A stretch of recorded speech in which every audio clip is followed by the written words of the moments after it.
lastly, refrain from placing extra bowling balls on chairs or tables. For competition today, we're bowling 6 games with total pinfall to determine the final standing. The top 5 finishers in this sectional location will advance to the Intercollegiate Singles Championship. There will be a mandatory meeting after qualifying for you to get all the information for nationals.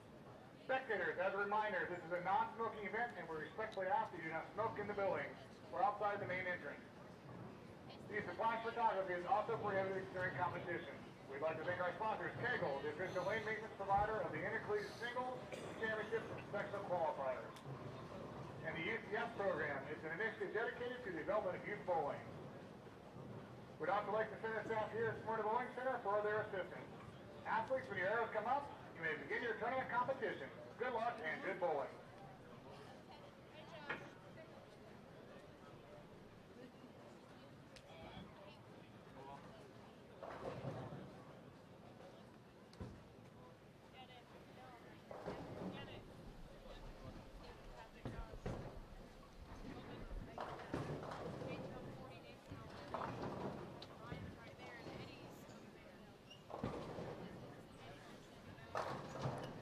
Good morning, everybody, and welcome to Bowl TV.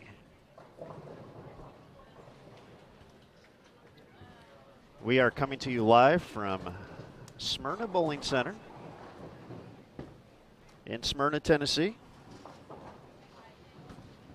for one of 4 sectional qualifiers for the Intercollegiate Singles Championships. My name is Aaron Smith with USBC Communications. Once again, one of 4 sectional spots for singles being live streamed right now. You can see it at the bottom of your screen. You can pick from Stratford, New Jersey, Edison, Illinois, Dallas, Texas, or right here in Smyrna. We got a full house here, 52 lanes. It looks like either 6 or 7 on every pair. So big field here on the men's side. They're going to bowl 6 traditional games, as you can see there in the right-hand portion of your screen. And from this particular sectional, 5 people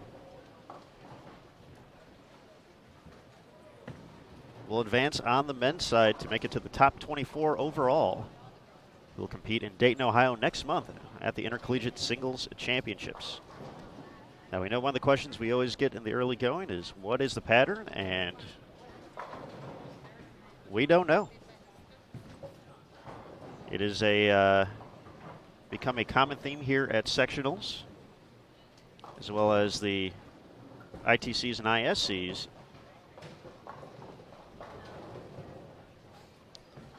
to not disclose the pattern information until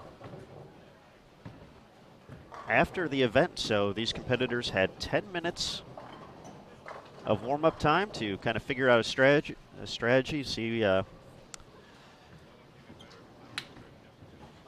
what the lane was giving them and make the right adjustments, test out a few different balls, and go from there in hopes of putting up the best 6-game block they can. We'll meet our competitors momentarily, but just wanted to welcome each and every one to Smyrna, Tennessee, Smyrna Bowling Center, behind lanes 25 through 28. For one of 4 sectional qualifiers for the ISCs. Thank you again for joining us here on Bowl TV. We'll be right back. Game number 1 of 6 underway.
All right, let's begin to meet our players. Starting on lane 26, getting ready on the approach from Wisconsin Whitewater. That is Quinn Sheehy, talented young player from the UW program. He's got one of his teammates getting ready to go up on lane 25, Christian Cabin.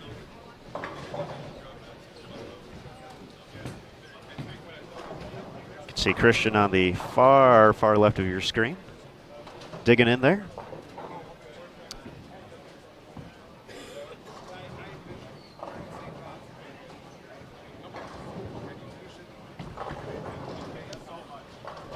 He's going to take the hit, still trying to get comfortable here in the early morning. Stephen Ramsey will follow him on lane at 25. Stephen from Marian University. It's again far left of your screen.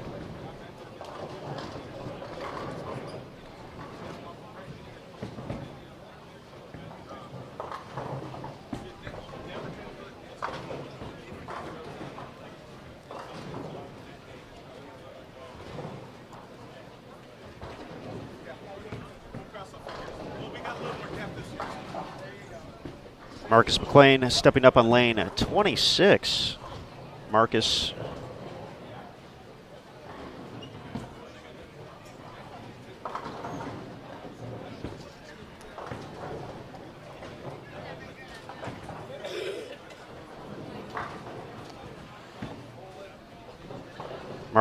coming to us from Indiana Tech. Some of you folks may recognize him as an Eagle winner as well at the USBC Open Championships, which actually starts up tomorrow in Las Vegas. Marcus joined a very talented bunch in capturing the regular team title, competing in the very first week of the tournament. Some familiar names: Billy Orlikowski, Kurt Pilon. Kurt went on to win all events as well. So Marcus, I think, was just 19 at the time in 2018. Taking home that title. He takes care of the 3-6-10 there. Patrick Phillips up next from Emmanuel, far left of your screen. Early three-bagger playing way outside. Does not get that one to roll all the way up, though. Gets a few pins to trip out. So he'll be looking to run down his first spare conversion of the day. Yannick Roos from SCAD. Savannah College of Art and Design. Stepping up on 26. Early double for Yannick here.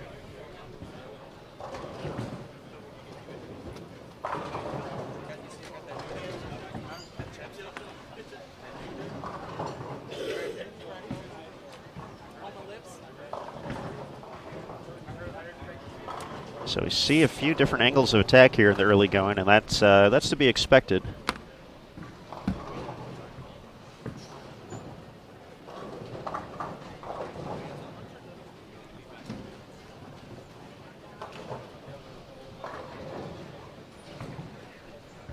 Brandon Mooney up on 27 from the left side from UW, Wisconsin Whitewater representing.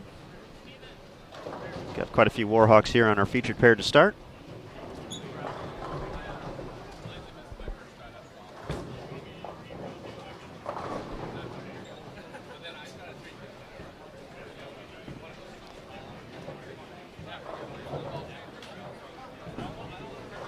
We'll have Ian Casimir, far left of our screen.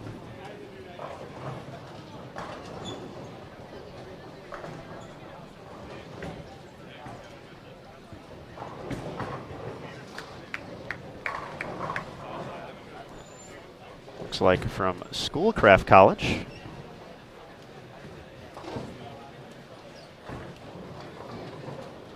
I think we'll have all of our introductions on 25 and 26 with that.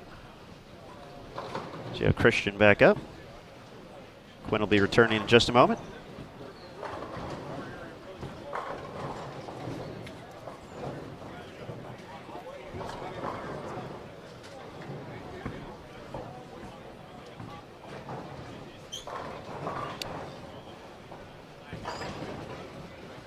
As we make our way around the lineup, let's head over to 27 and 28 now. Get to meet the competitors. Far right of our screen, that is Joshua Donahue, two-hander, with a tough break on the 710 there. Josh had been clean through 3. This one's going to be, from what we've seen, relatively difficult to pick up. Well, we'll see if Josh has some early morning fire here to maybe kick one of the pins out of the deck. There's Quinn. Oh, get that 9 pin out.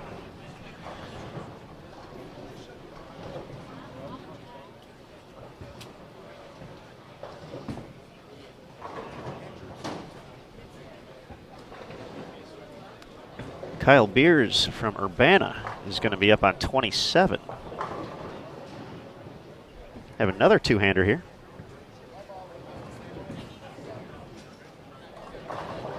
And he makes sure there's no 9 pin there.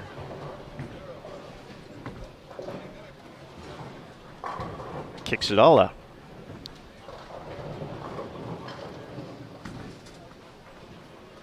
28 coming up next. Working on a double from Purdue University is going to be Otto Messia.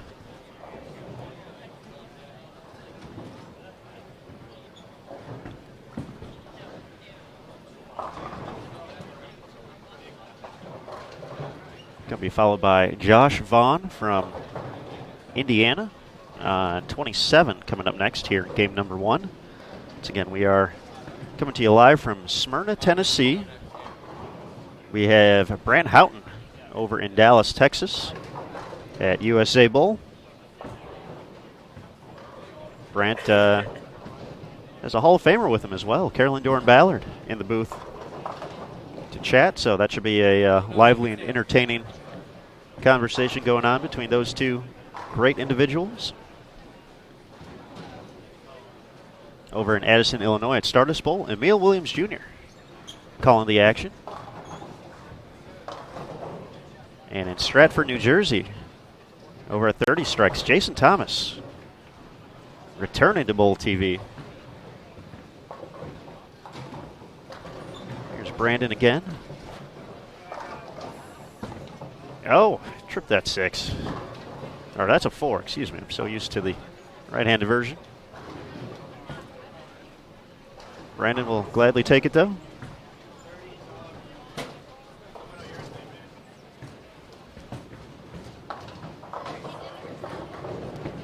Andrew Bleakley from Wright State is going to be stepping up next on 28. He's going to have the front 4 up on the scoreboard. Far right of your screen, you can see it in the yellow and green. Those are the Raider colors.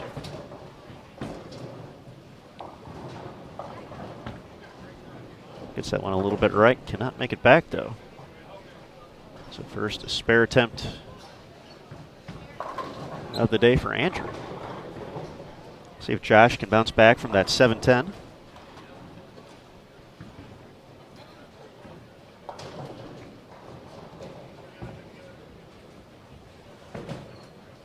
Very direct. All right, there we go.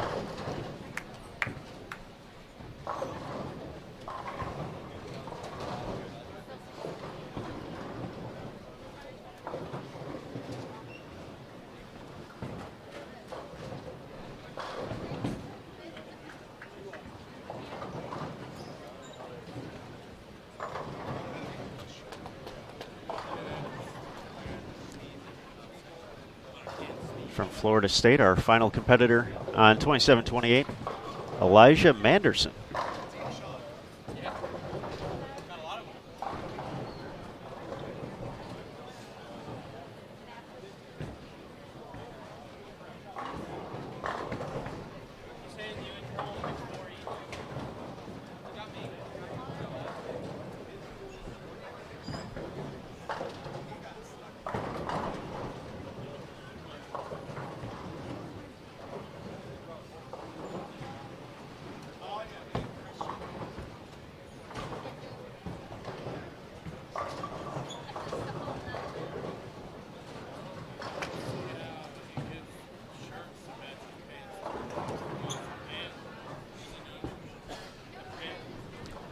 So, folks, as we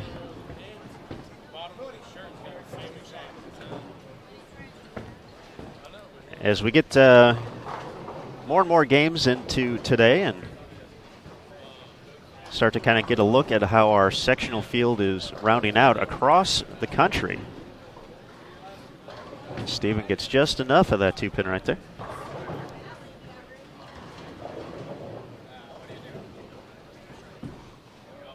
We will have a one-stop shop for everything ISC and ITC sectional related. Bowl.com/sectionals will be the website. But to save you a little bit of time, it's a great shot there from Marcus.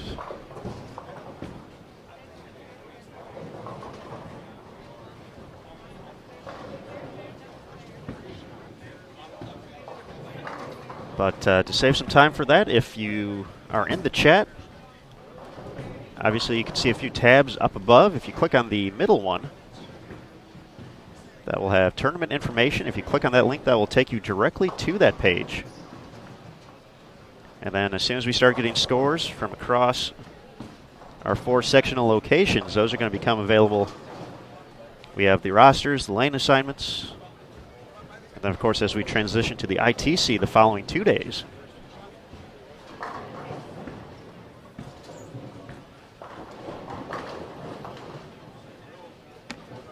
We'll continue to update information as it becomes available.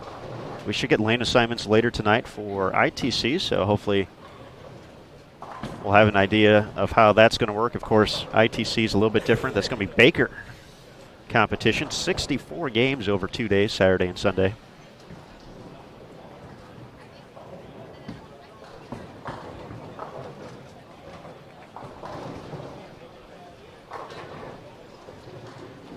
And we will be right here on Bowl TV for all of it. So we do appreciate everyone joining us. Obviously, some big news yesterday coming out.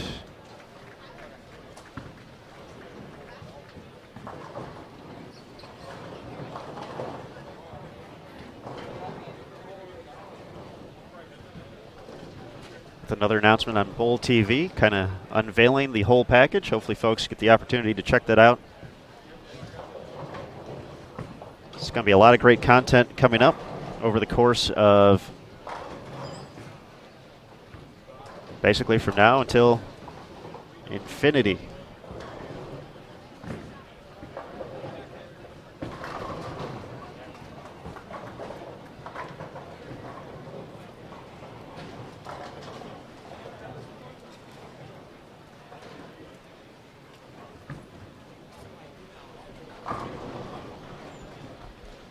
So we have backstage, which is going to be kind of your behind-the-scenes content for those of you who had subscribed and had checked out the core. It's going to be some information like that, along with some new stuff.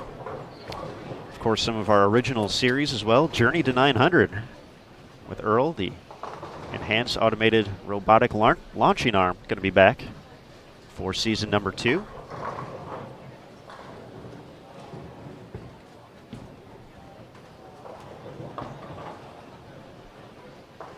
We'll have the lab, which is going to be, I think, probably going to be one of the strongest channels out there, with folks like Stephen Padilla, Rod Ross, and Lou Marquez, all USBC Gold coaches providing regular content, blogs, videos, training, pro shop, that and more. It's a tough break there for Patrick with the 710. I've seen a few of those pop up here in the early going. We don't like that. And of course, the vault, our historical content.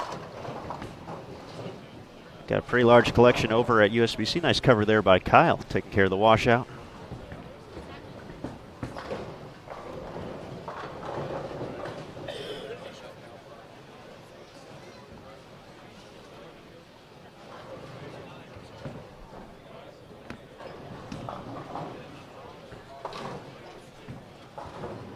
So those are a few of the extra channels available to check out, along with having more and more events just like this. Obviously, We have 4 live events going right now. We're going to add a 5th in about 2 hours. It's the final day of the Pan American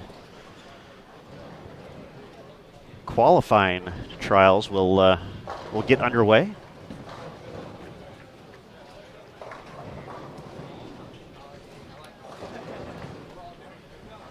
Matt Cannizzaro will be from the helm there at the ITRC in Arlington, Texas.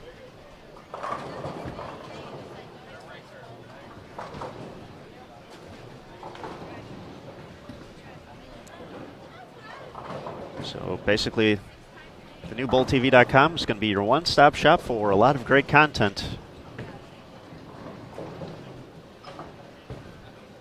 Your place to be.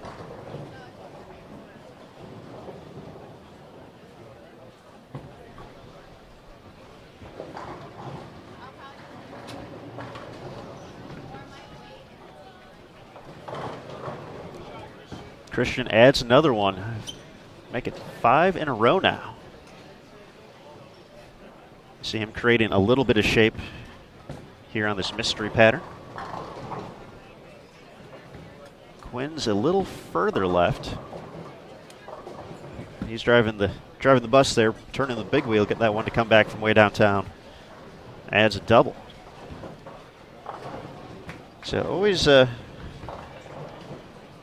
it's always, I don't know if fun is the right word for the competitors, but exciting, mind-boggling, head-scratching when they get to compete on patterns created by Nick Hoagland. We saw that at the Hoosier Classic last month. Always looking to create new challenges for the players, especially with them not knowing the pattern ahead of time or until the conclusion of the event. Great shot there from Josh. So we're seeing a variety of angles. Once again, players only had the 10-minute warm-up session to really get comfortable and find something.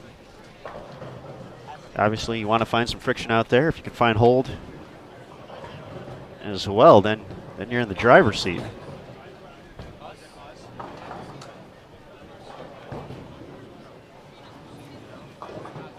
See Marcus playing a little more direct. Creating a little bit of shape, though. Can't dig out the 10.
All right, looking ahead to game number 2.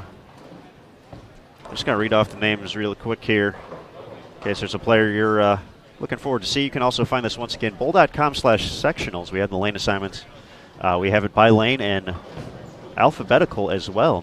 Another great shot there from Quinn. So it looks like we have Tyler Goodman, Brandon Dodge, Chad Lasco, Keith Davis, Timothy Marcus, Joshua Hoffer, Leonardo Caballero, Aaron Altoff, Brent Boho, Nate Heaston, Brendan Fuller, Zach Roberts, Dawson Meyer, and Austin Okazaki. Coming up in game number 2. Once again, end of game 1 for men's singles qualifying block. 6 total games to determine who's making their way to Dayton, Ohio and Polking Lane South. Top 5 on the men's side from this particular sectional. Addison has the biggest field, so they are taking 9 players from Stardust Bowl. Stratford and Dallas also taking 5 from the men's field. So as we settle in, back half of game 1. Once again, I want to thank you for joining us here in Smyrna, Tennessee at Smyrna Bowling Center. Shout out to the staff for all their hard work to make sure these student athletes have a great environment as they try to make their way to sectionals. We'll be right back here, Bowl TV, for continued coverage of ISC sectionals.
All right, good folks. It's that time. 10th frame time underway on 25 and 26.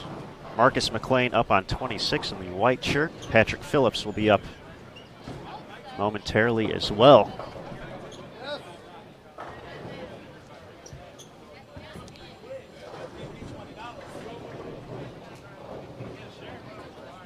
Both players working on strikes. Marcus was able to get that one back to mix him around. Get that 2-pin out of there. Can max out 217. Working on double. Patrick can get to 236. That one's got to push though. 6, 9, 10.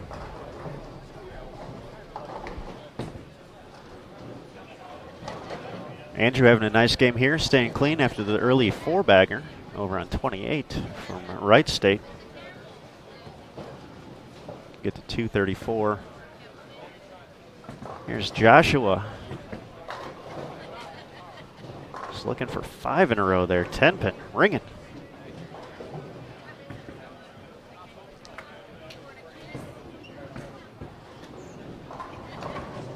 Oh, ho-ho. Bedpost falling off there for McLean. He's going to, looks like he's going to try something different here. Some extra equipment as Patrick Phillips fortunately opens in the 10th. He's going to be plus though. 201 to start. Big welcome to Nick Hoagland joining here on the chat.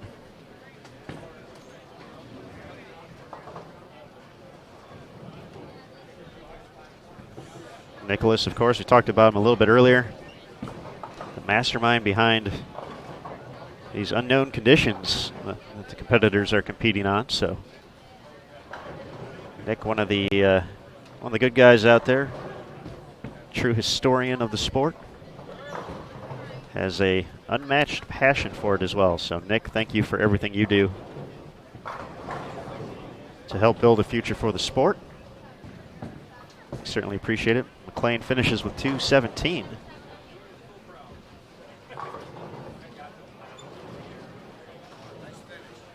Ian Cashmere still getting to the 250s here after recording the first strike in the 10th. There's Yannick Ruse from SCAD. No doubter. 10th frame and getting underway on 27 and 28 now. Ian, one more. 5 count slows him down there, but going to be in the upper 230s or low 240s, depending on how many pins he gets here.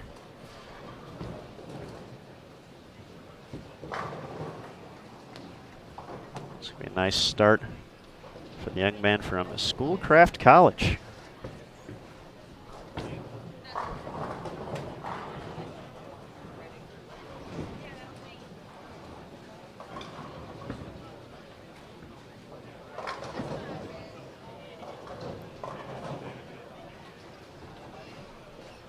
We've seen some folks paying the price for shots where they maybe help it a little bit or get it a little bit left. But it seems like for the players kind of in the middle of the lane right now, they're able to create a little bit of look and get it a little bit away too. So as we saw for Yannick there, that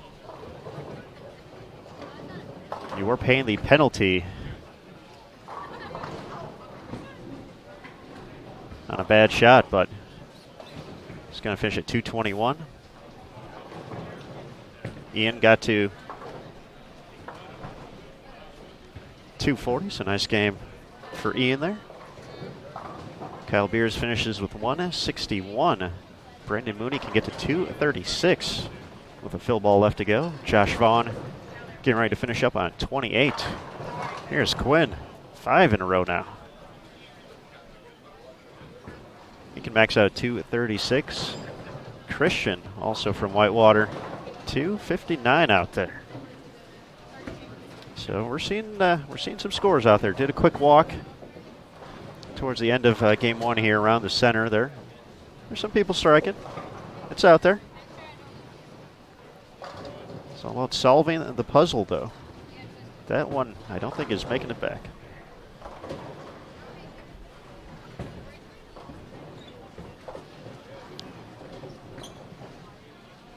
Christian keeps them all together, though. Doesn't lose any count working on a strike.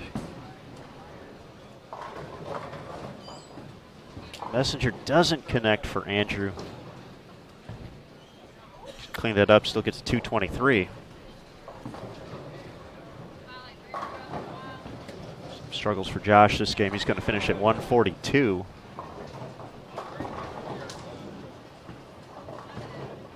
Nine-pin stands, but this is going to be a nice game for Quinn. You know, one of those things, it's obviously tough jumping from pair to pair. You don't know what everyone was doing in front of you, especially not knowing the pattern about how the other players really attacked it unless you get the opportunity. Maybe your pair is not completed. But you think if you could see a little bit of that, kind of see that shape you can create. And now there's potentially always room to move left. Because you found friction. That's always good. So we'll see. We'll keep an eye on Quinn and Christian as well. Both having some nice games here. Nice games all around on 25 and 26. So this might be a pair for players moving throughout the course of the day. These guys played them well. Some big numbers.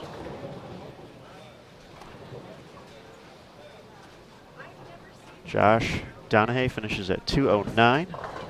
Andrew, clean game. Going to be at 221. We have Otto and Elijah from Purdue and Florida State, respectively, looking to wrap up their game. Great shot there from Steven. He can still get to 204. Quinn, 225. Christian, 236. So some big scores here from Wisconsin Whitewater.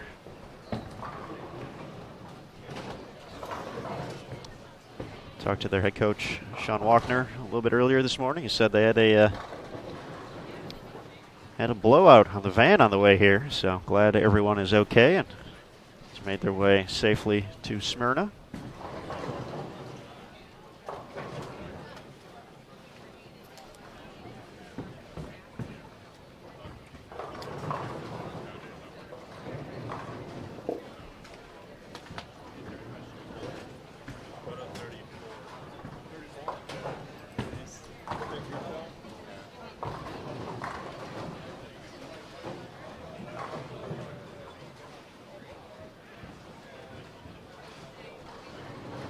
Final few shots here. Elijah finishes at 144. Otto looking to clean up the spare.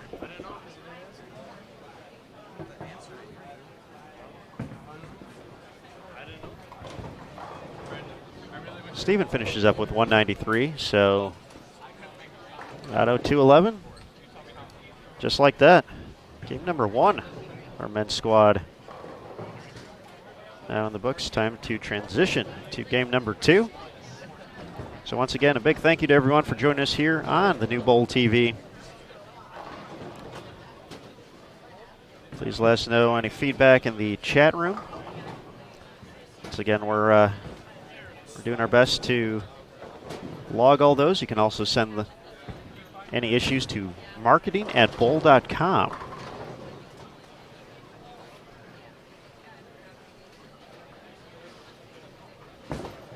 And our team over there will be more than happy to get back to you as well. Once again, a lot of cool channels have been added for those who have followed us on a few other events in the past few weeks. Got the lab, which is coaching, pro shop, that type of angle. We have the backstage, which is more the experiential pages, and the vault looks more at historic events. So a lot of cool playback from old events like the PWBA Tour, past ITC shows, including my main man, Emil Williams Jr. from 2005. You can watch his ITC performance with Lindenwood University. Emil right now on the Addison sectional call.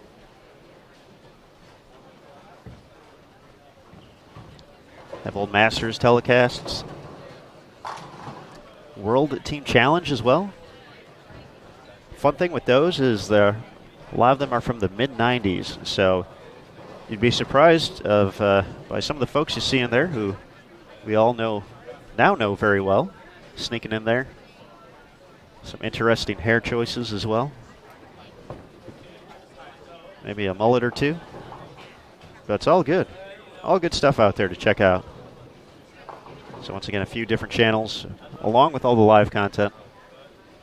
Right now we're going to wait for our competitors. See, looks like 27-28 is ready to go. Got some names up there.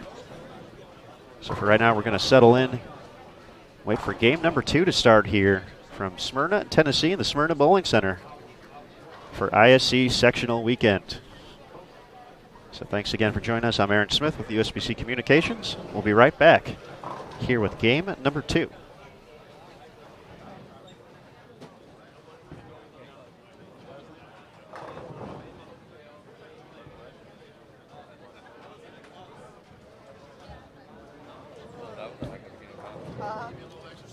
That's a heck of a game.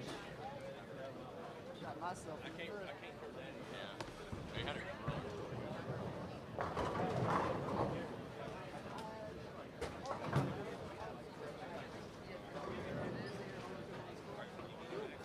I didn't go any turns this year at all.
I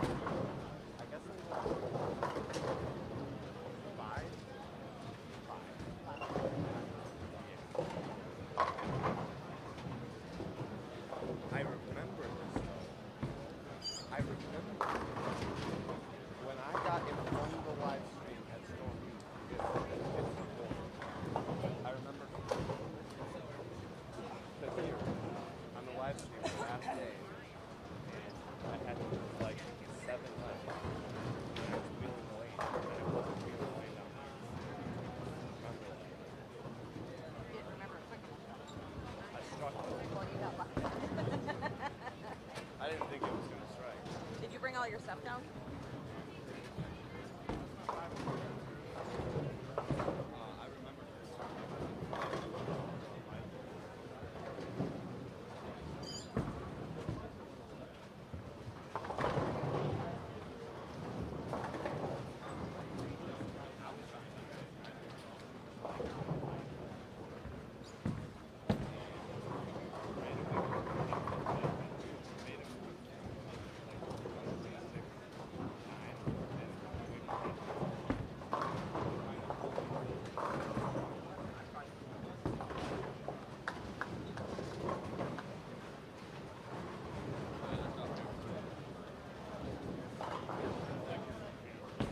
You can see okay. Are you guys looking this way?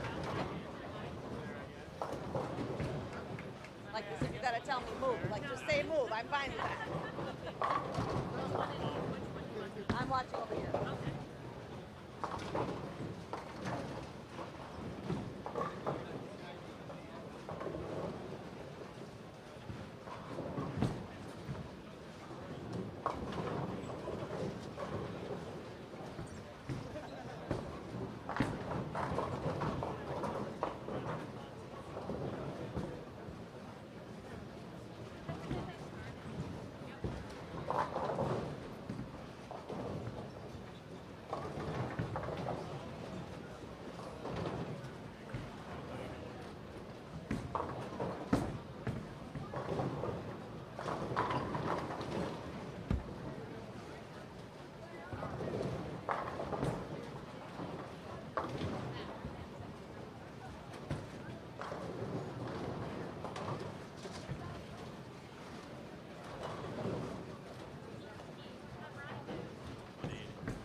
All right, everybody, we are all good and underway here. Game number 2 of 6 in Smyrna, Tennessee at the Smyrna Bowling Center.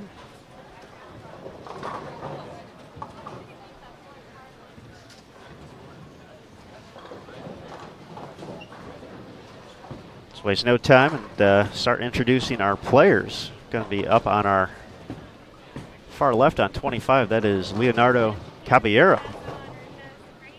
Tagging the lanes from the left side.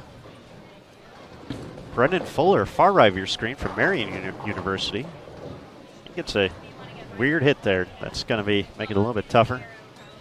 Austin Okazaki on 27 from Weber International. Cleans up the spare, no problem.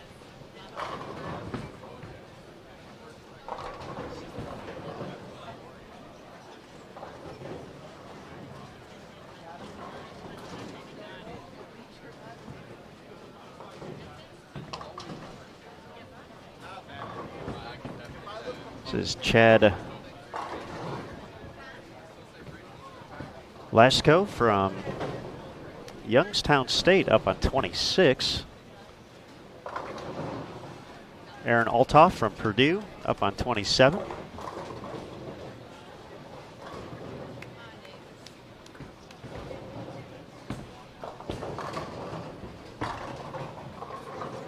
Aaron with the early three-bagger here.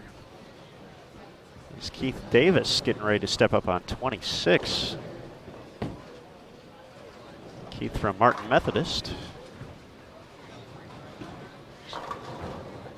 As Kentucky Wesleyan's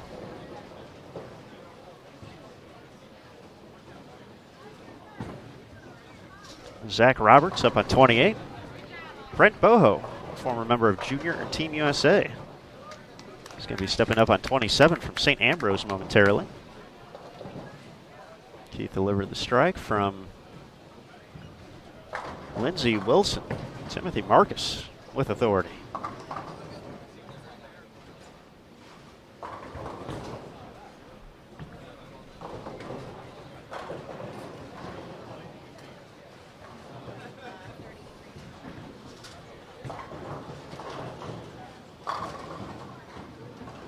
Excuse me, that was Tyler Goodman.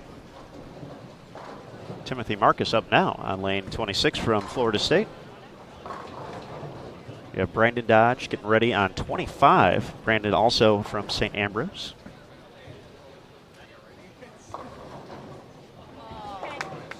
There's Dawson Meyer on 28. Kicking out that 10. Yeah, give it a kick. There you go. From Indiana Tech.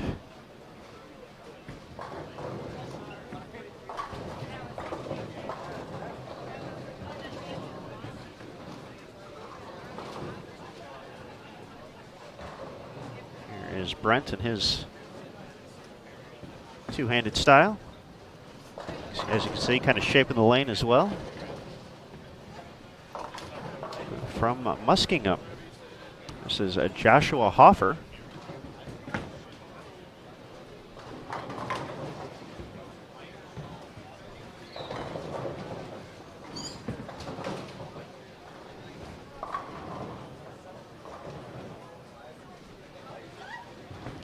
And from the Ohio State, Nathan Heaston, up on 27.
Four for four here in the early going.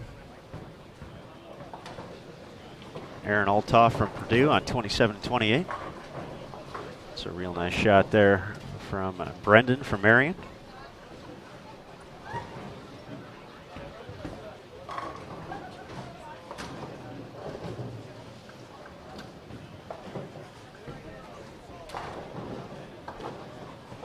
Once again, as soon as we have a score update here on site, we will let you know. I have one of the scrollers sitting right next to me, so I'm patiently awaiting to see it pop up. Big shout out to Brian English and Gary Brown, our youth development team on site here, helping run this particular sectional. Across the country, a lot of great volunteers and folks giving their time to make sure these student athletes have a great event over at Addison, or at Stars Bowl in Addison, Illinois, with Emil Williams Jr. on the call. Steve Lawson, his crew, running things over in Stratford, New Jersey. My main man, Patrick Polash, running things along with Jason Thomas on the Bowl TV call. Great shot there from Brent. 4 for 4 for him as well. St. Ambrose comes in as the top-ranked team on the men's side based off the team ranking points on collegebowling.com. Shout out to Carl Nikolai. Kick it. No. Dawson can't get the messenger there.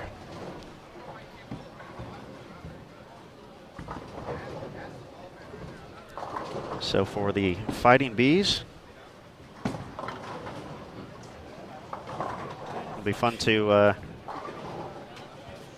see them compete. That's a deep team. They have a lot of talented young players on that group, along with the veteran experience of a player like Brent Boho. Nathan Stubler, member of Junior Team USA in 2019, earned his spot at team trials back in January. Attacking the lanes from the left side for Eric Liddig and company.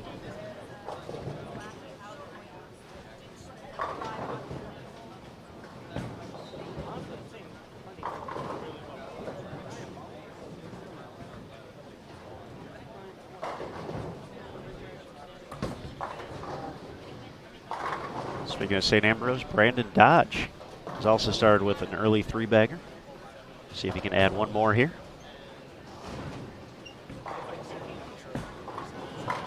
Bang. Copyright, Emil Williams Jr.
Nice shot there from Aaron.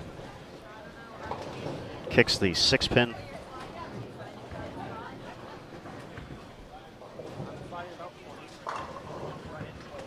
Around the 10 for the early 4-bagger.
We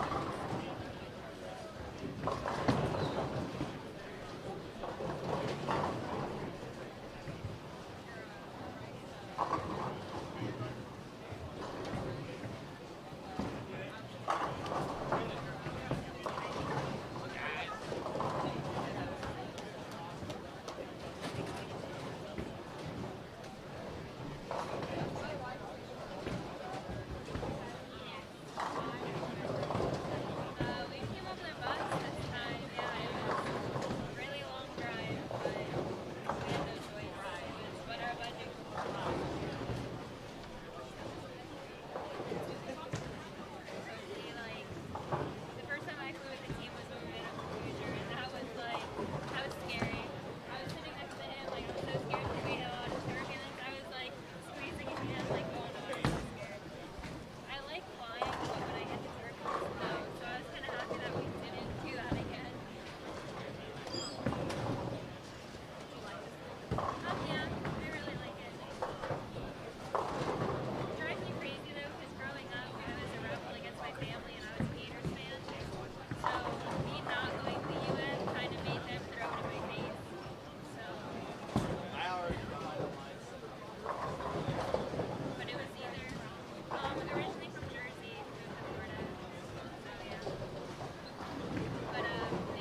All right, as we settle into game number 2, past the halfway point, let's turn our attention to Brandon Dodge of St. Ambrose.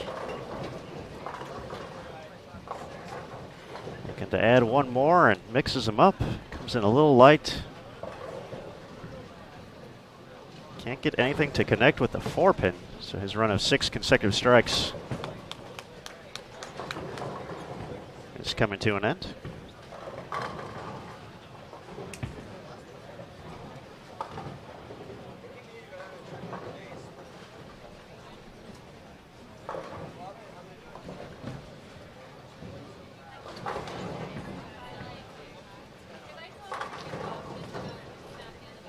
Give away a few pins here with the missed single pin, but can still get to 267 this game.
Scoring pace has settled down a little bit here on 25 and 26 after we saw some big scores out of the gates in game number 1 of our men's block here for ISC Sectionals.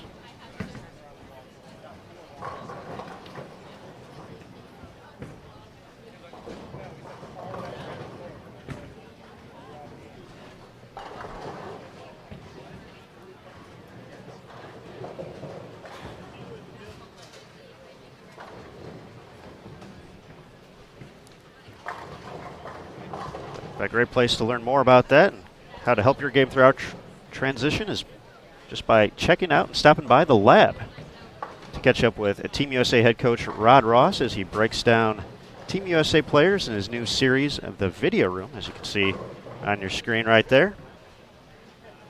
That page now available at bulltv.com.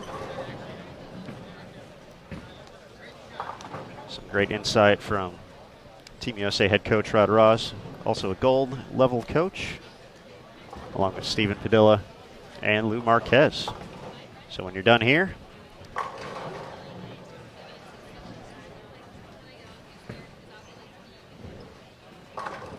be sure to spend some time on the other channels as well. Of course, as you can see, we have sectionals listed across the bottom of the screen.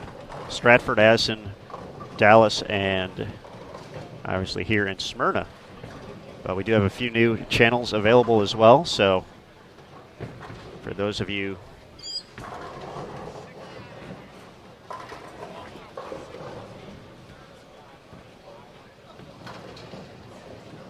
who are perusing the site, be sure to stop by, check those out. Those will be continuously updated every few weeks with new content.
All right, folks, we are getting into frame number 10 here in game number 2 from the Smyrna sectional at Smyrna Bowling Center in Tennessee. We do appreciate everyone's patience. We are working with our staff to hopefully get away from these please stand by messages popping up.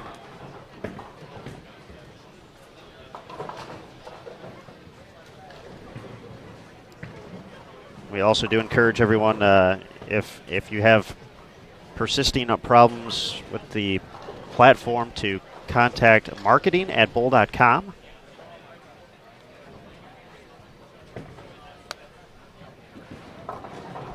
That is kind of where we're logging a lot of the issues as well, so our marketing team can take care of any issues for you.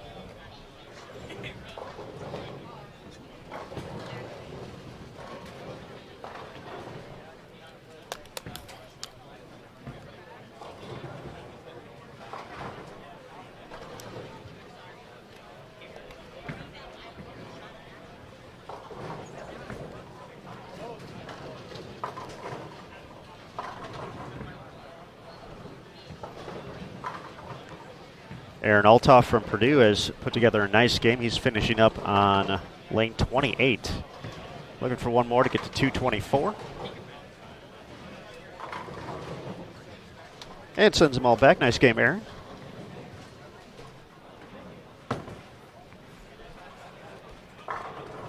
Making the Boilermakers proud here in game 2.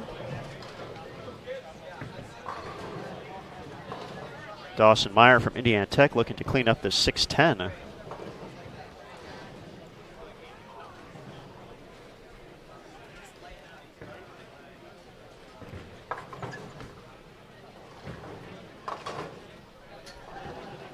Does so. He can get to 191. Tyler Goodman kicking off his 10th frame on a 26. Gets the hit, crosses over. Can still get to 213. He's got one of his teammates here.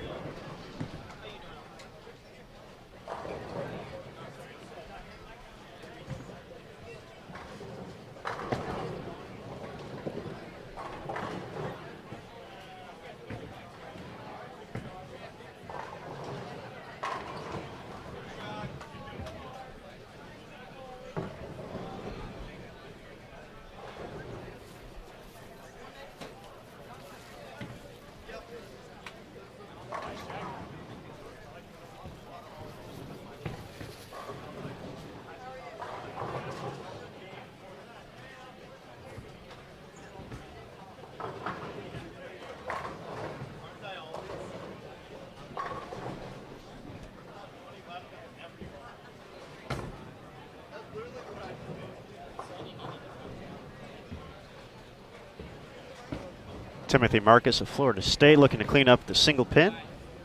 No problem on the 10.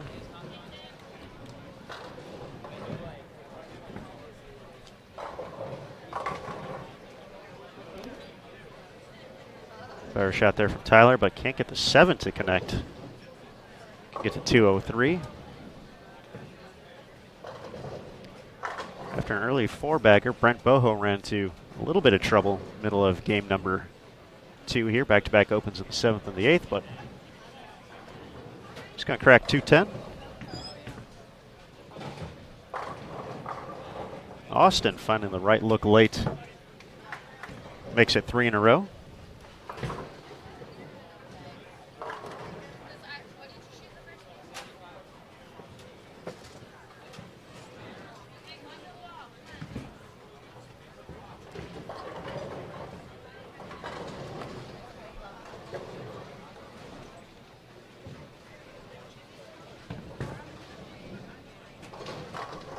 The lone miscue for Brandon Dodge so far was a 4-pin in the 7th frame. She ended up missing to the right. Has not missed since, though. Can still get to 267 this game.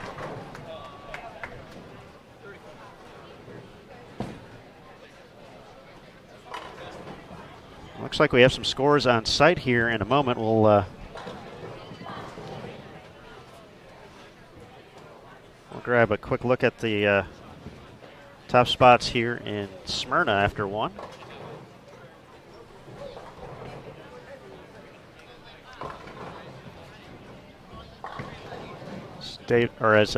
Brandon finds some trouble going through the headpin, leaves the 3-6-10. Through one game here in Smyrna, David Hooper of Emmanuel, 258 leading the way. Nate Stubler of St. Ambrose, 257. Dawson Meyer on our featured pair from Indiana Tech, 254 out of the gates, along with Mason Evan of Mount Mercy. Tied for third, Jared Bradshaw of Cumberland, 247. Isaac Nelson of Martin Methodist, 245. Derek Ayers of South Florida, Alex Glinsky of SCAD, both at 244. Ian Cashmere of Schoolcraft, we saw him in game number 1, 240. Dave Eggert of Wisconsin Whitewater, 239. So some big scores in the early going here in Smyrna.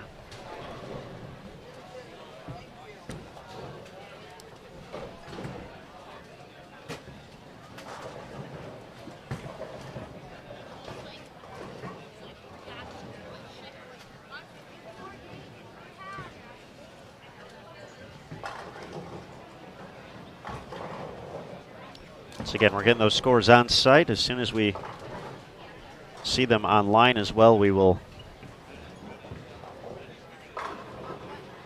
let you know.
All right, all done on 27 and 28.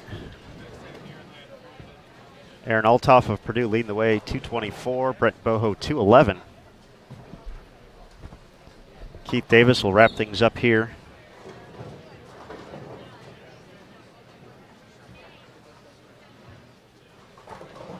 For us after an open in the 9th frame. Can now get to 176 with the spare. Keith from Martin Methodist. Taking a look at the lane assignments at bowl.com/sectionals. Coming up next for game number 3, looks like on 25 and 26 we will have Seth Sikema from St. Ambrose, Ryan Johnston from Ohio State, Zach Vitelli from SCAD, Nash Medico from Weber, Ian Newwendel from South Florida, Cody Kizis from Martin Methodist, and Austin Cook from Rio Grande. And over on 27 and 28, we'll have David Hooper from Emmanuel, our leader after one.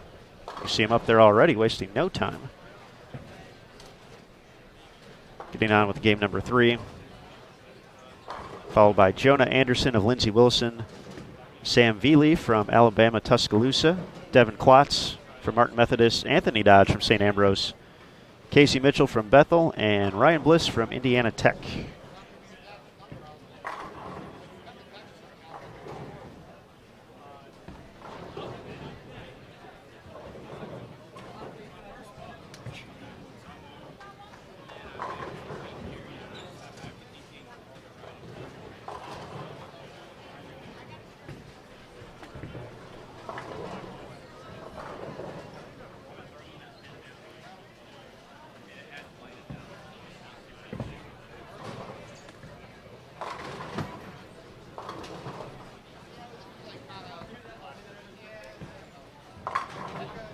Final shot from Keith. We'll finish up with 174. So Brandon Dodge really leading the way, 244 on 25 and 26. Tyler Goodman from Lindsey Wilson, 203. The only players above 200 there in game number 2 on 25 and 26. So definitely a contrast from the high scores we saw in the early going on that pair. But once again, this is all part of the trick of this 6-game block. It offers a chance to move around the house. Obviously, each pair is going to have its own unique identity. But at the same time, depending on how folks played the pattern, it's going to change. We don't know the pattern, so folks still are not 100%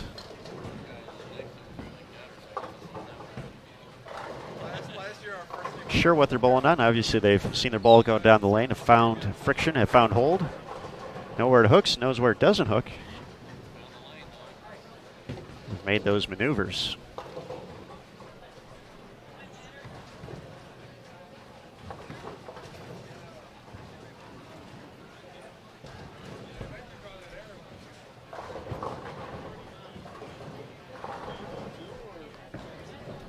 Looks like we're set on both featured pairs, though.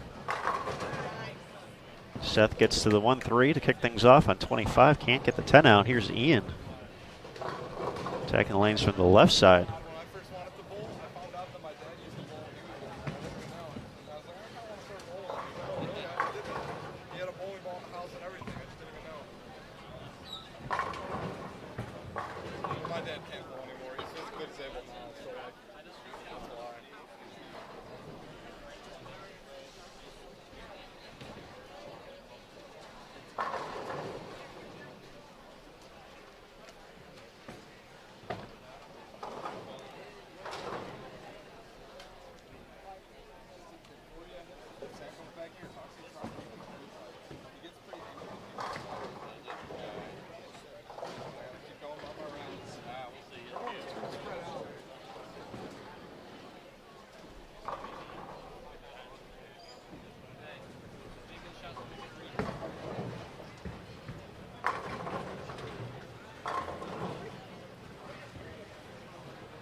All right, we introduced our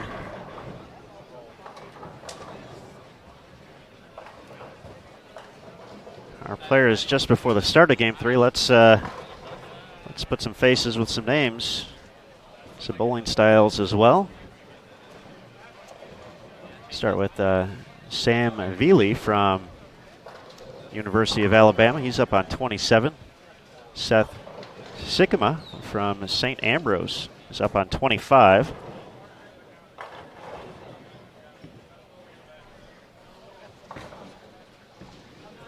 Ryan Bliss from Indiana Tech is going to be up on the far right of your screen.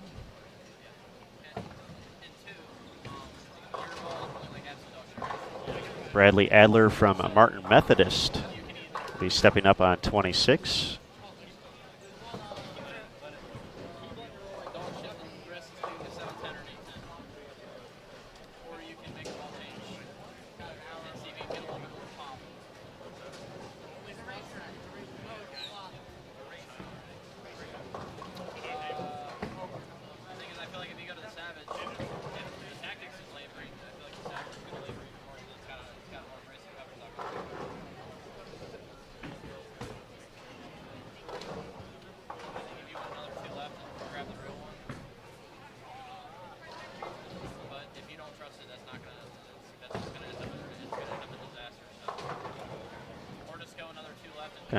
Devin Klotz stepping up on 27. Devin from Martin Methodist as well. We'll have David Hooper in a moment from Emmanuel.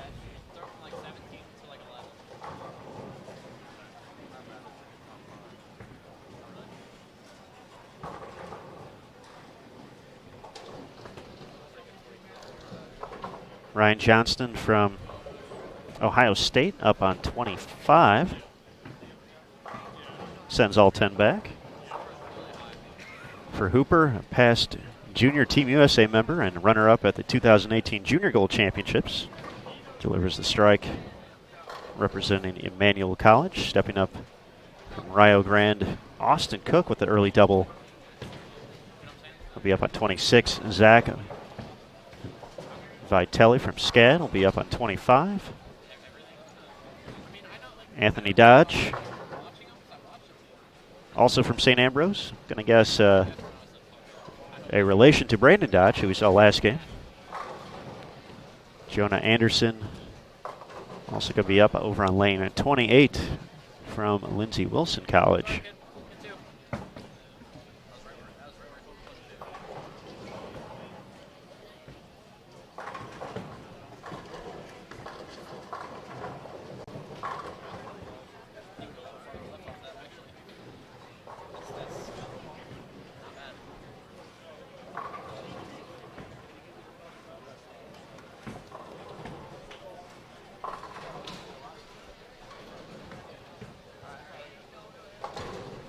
Nice cover there by Austin. Makes a run at the 6, 7, 10.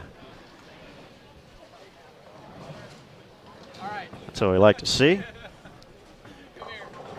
All USBC members receive rewards through Benefit Hub, which has a variety of offers such as exclusive discounts from many top brands, cashback offers, local deals, and much more.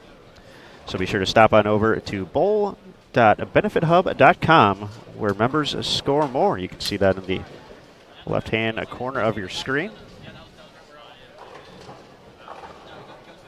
Be sure to enhance your membership.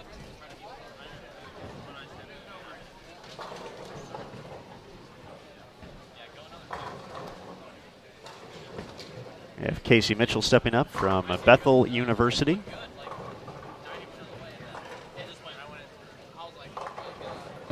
And far left of your screen is going to be Nash Medico from Weber International.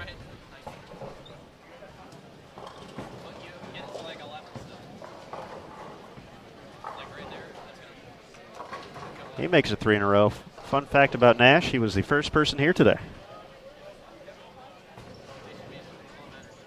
We had just gotten to the center here and just walking down to the tournament office over on the high end of the house, and Grabbing the live stream gear, walking back, and you see a bowler with equipment. It was Nash. Here bright and early in preparation for his singles event.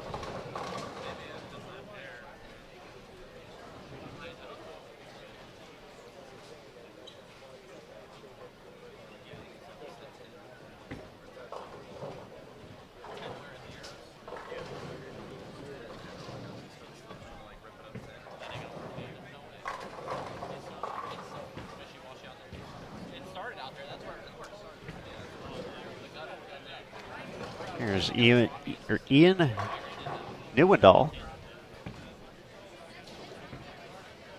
from South Florida, making it a double.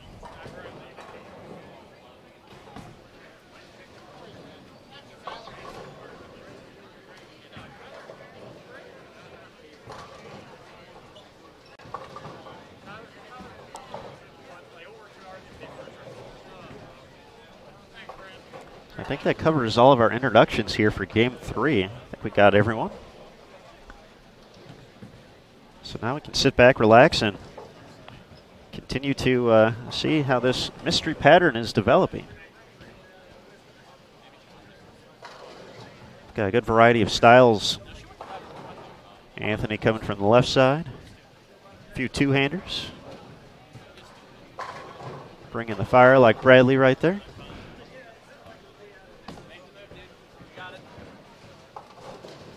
As mentioned, David Hooper Jr. stepping up on 27. Still playing him pretty far to the right. Spent some time on CBS Sports Network. This again was the runner-up at Junior Gold in 2017. I might have said 2018 earlier. I keep forgetting it's 2019, which is important for writing things. I should be more careful with that.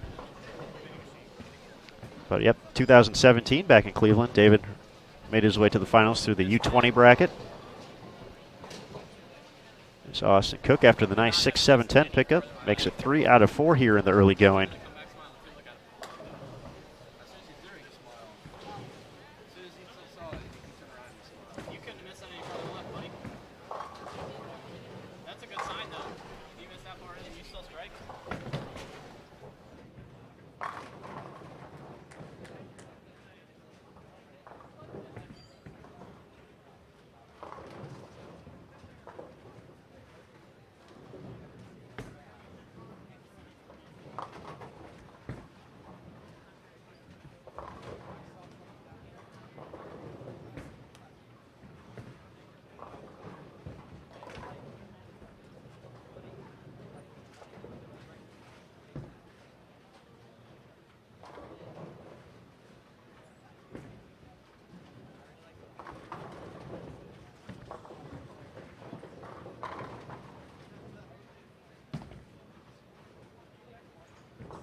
All right, we now have an update of scores here on site through 2. They are beginning to populate online as well at bull.com/sectionals. Isaac Nelson of Martin Methodist leading the way with 481 here in Smyrna. Nathan Stubler of St. Ambrose 478 in second overall. Derek Ayers of South Florida 476. David Eggert of Wisconsin Whitewater 464. Benjamin Martinez of SCAD at 461. Brandon Mooney and Rodante Moorhead of Wisconsin Whitewater and Life University respectively at 448, along with Marcus McLean of Indiana Tech. So they're all tied for 6th, 448. Dawson Meyer of Indiana Tech 445. And Mason Evans of Mount Mercy 444. Your top 10 once again, the top 5 here.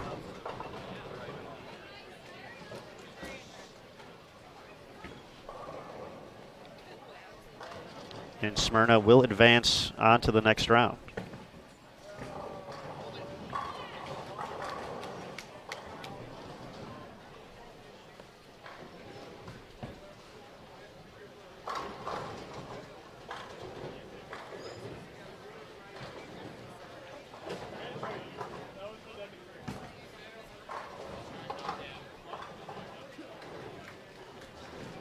Looks like we have scores through 2 available online from Addison, Illinois. Looks like Calumet's Pete Virgo's having a strong day so far, 503 through 2. Alex Olette from Concordia also above 500 through 2 games over at Stardust Bowl.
So we talked a little bit about David Hooper having the big first game. Had fallen off pace a little bit, but sits just outside the top 10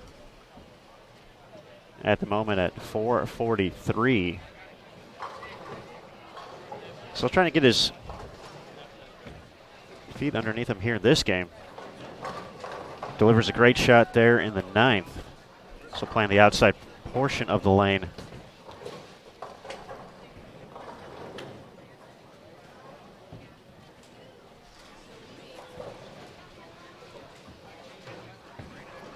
Anthony Dodge also.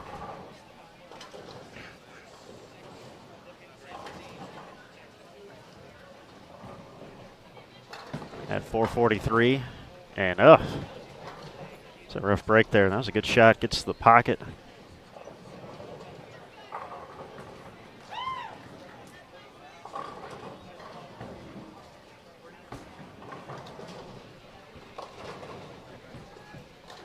Leaves the 9. So this is once again the puzzle. Everyone is trying to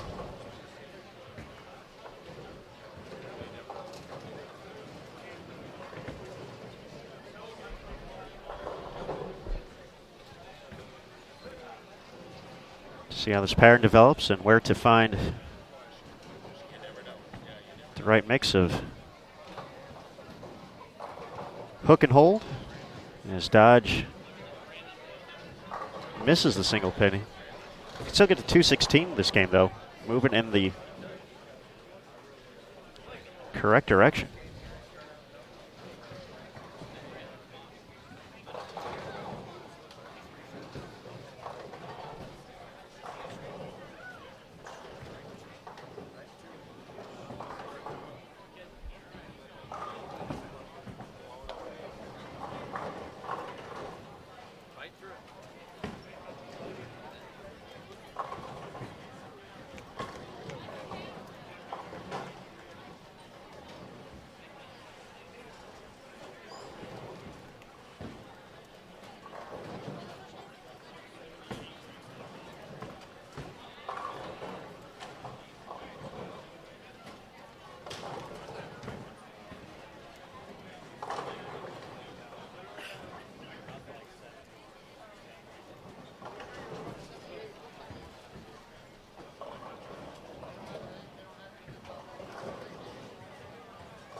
So 10th frame getting underway on 27 and 28.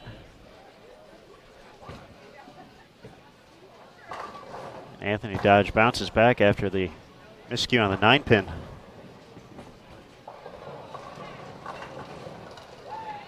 Hooper mixes him up. He can still sneak out 194 here. Just one strike through 7 frames. That would pair of opens. I think that would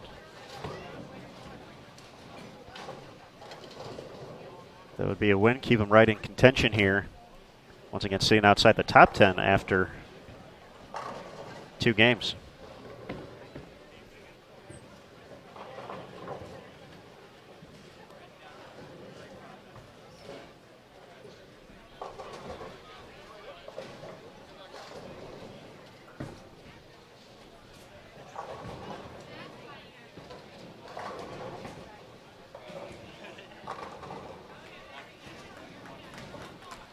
All right, Hooper gonna squeak out 190 here.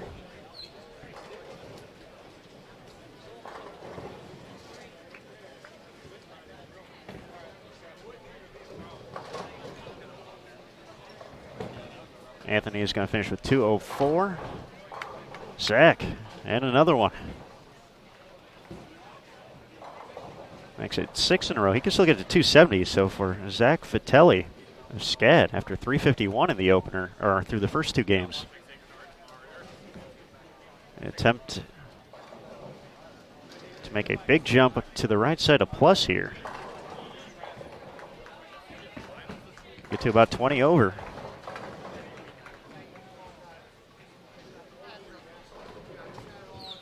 With a big double in the 10th.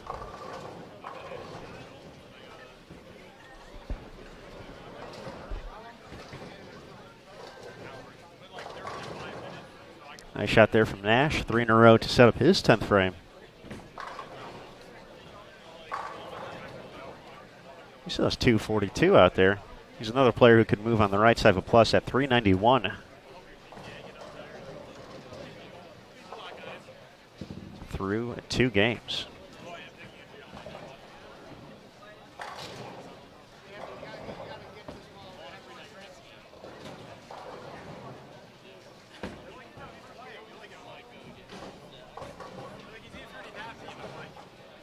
Ian's working on 4 in a row. Cannot get that one back.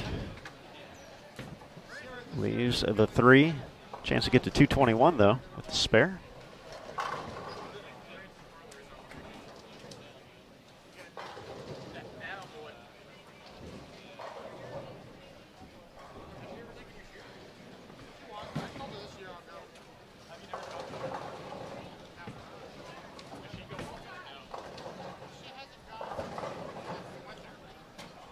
Ryan happy to get the 4-pin out of there to kick off his 10th frame.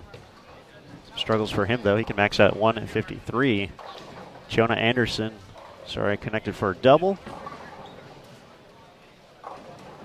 Coming a little bit light there, leaves the 2-8 for 188.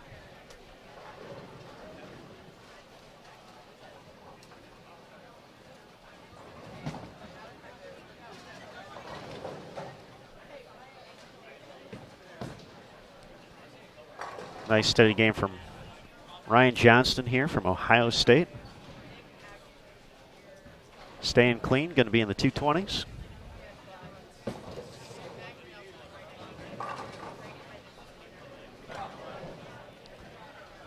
And that's really the big thing, obviously, from sectional to sectional as we get deeper into the process of the standings kind of unfolding.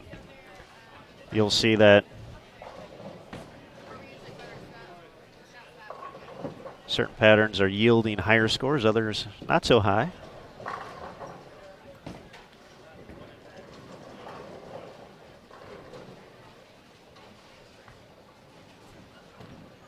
But having a nice clean game like that will definitely keep you in the mix, even if you see it get a little higher scoring, a little lower scoring.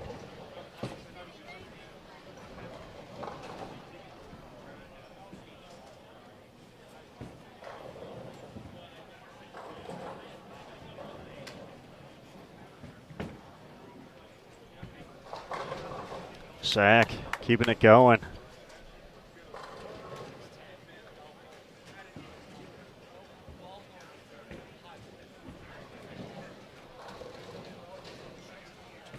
Devin finishing up on 27 and 28.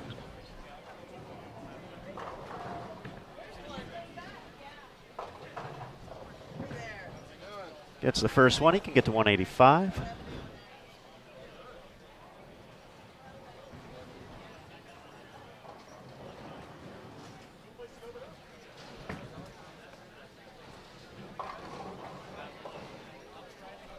That shot gets a little left. Zach has already done the heavy lifting of this game, though. Going to be in the 250s.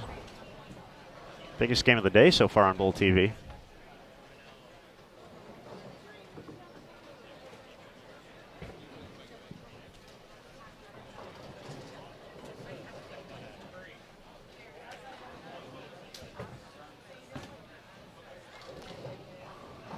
Bradley's going to use that opportunity to try and find something for the rest of the block. It's actually a pretty good move right there. It was 400 after 2, so it's going to drop to minus 40, but, if you end up finding something from that move,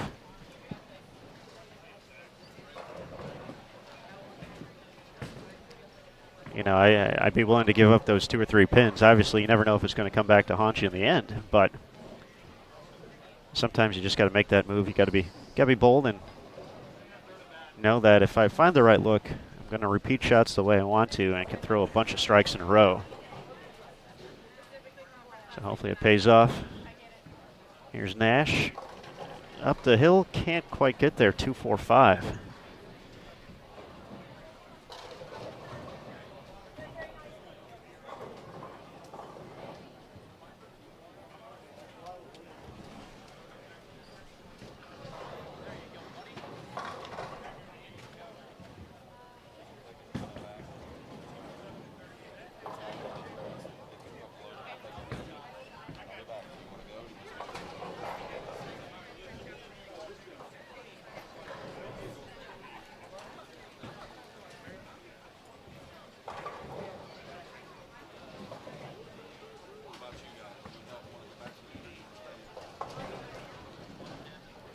So Zach finishes with 2:58 to lead the way.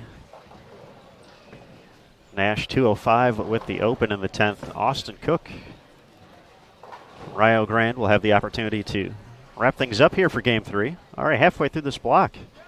It has certainly been a whirlwind experience so far. Once again, we do apologize for the hiccups in throughout the course of the block so far. Once again, our development team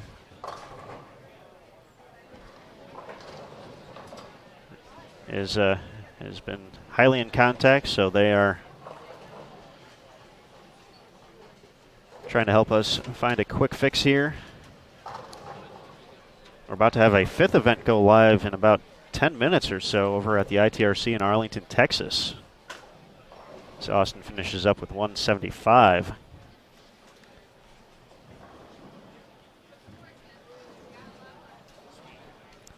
For the Pan American qualifying trials,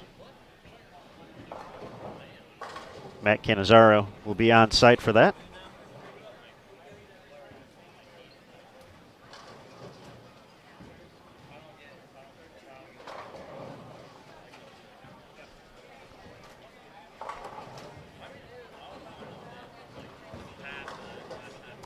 So we will admit, with all of our testing, all of our previous events,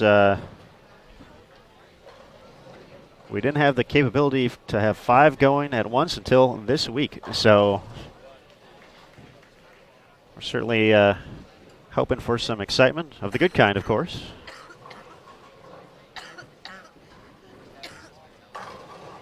But for continued issues, or if you would really enjoy the opportunity to vent, we are pushing folks to contact marketing@bowl.com and email variety. And hopefully we do appreciate the patience and support from everyone. Obviously, things are new, things are different. We're going to have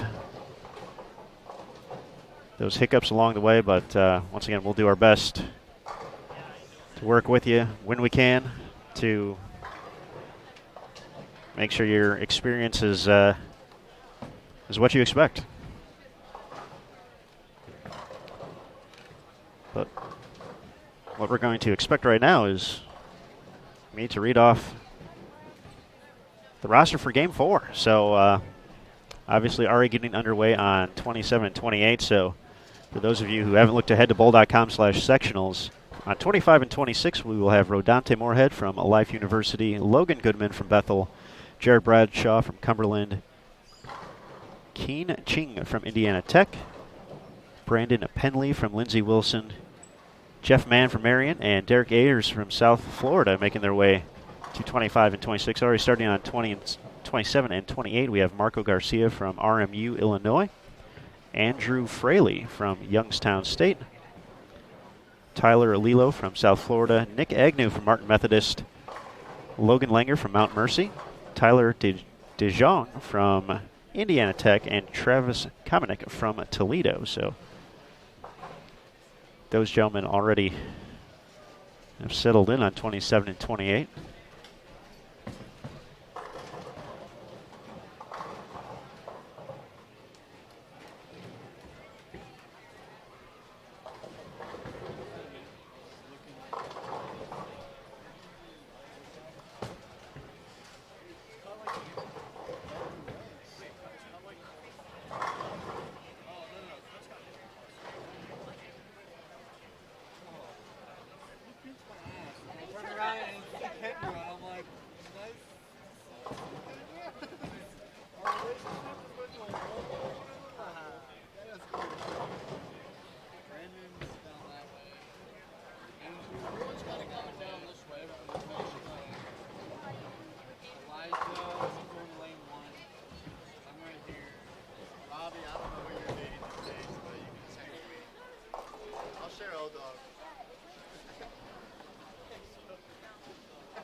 All right, everybody in game 4 now here on 25 through 28. Let's take a moment to meet our players. Up on 25, we have Jared Bradshaw.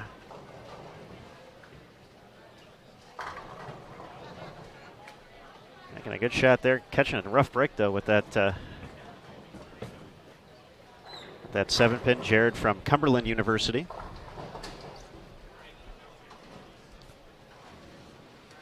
This is Derek Ayers, who's at 7-12 through 3 games.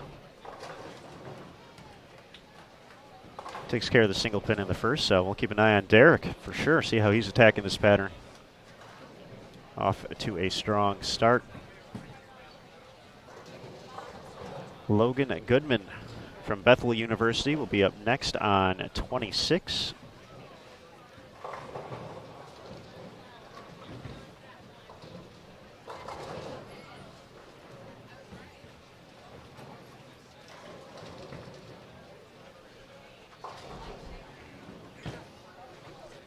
And Keen Ching from Indiana Tech. Follow him up on 25. We'll see his first shot. It's Tyler DeJong delivering the strike on 28. Tyler from Indiana Tech as well. There's Logan. Early double.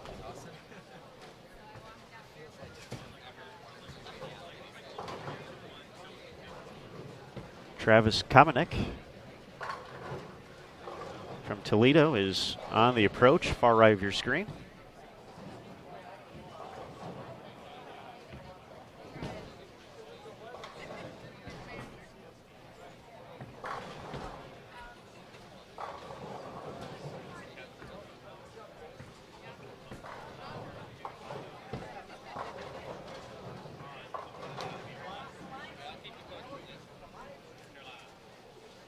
Rodante Moorhead from Life University.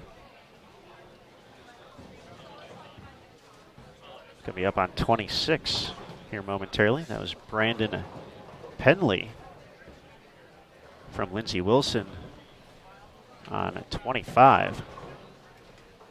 From RMU, Illinois, Marco Garcia looking for 3 in a row. Up on 28, far right of your screen. And on 27, Logan Langer from Mount Mercy.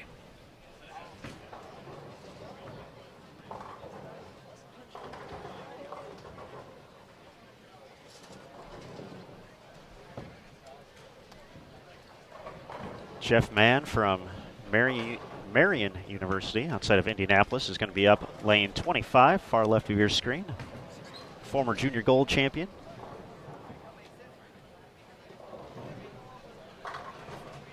He's at 6:59 through 3, well in contention here. Makes it an early double.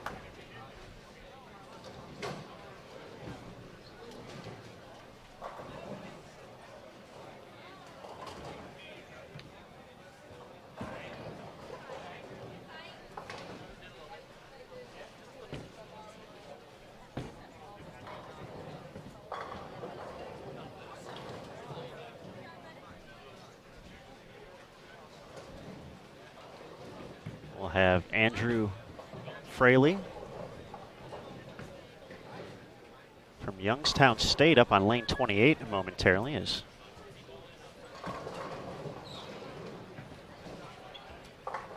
Keene delivers the early double. Let's take a look at Derek Ayers here, though. It's got 7-12 here in the early going.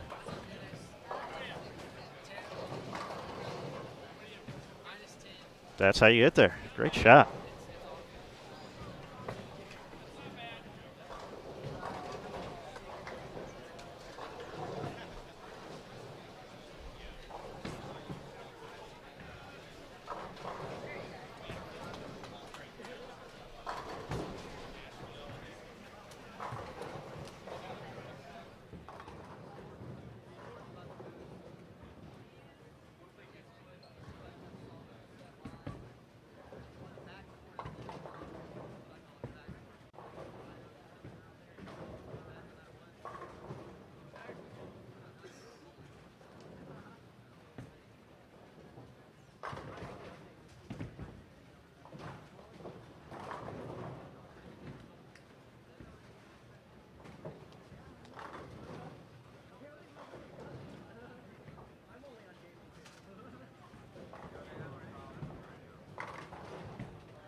Tyler Lilo, also from South Florida. It's up on 28, left the 10-pin standing.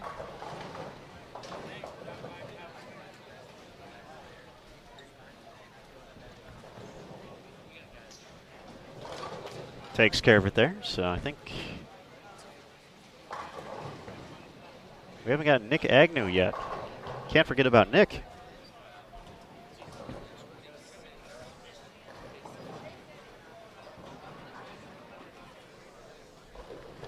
Nick joining us from Martin Methodist.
So from here, it almost looks like Derek is got a urethane ball in his hands.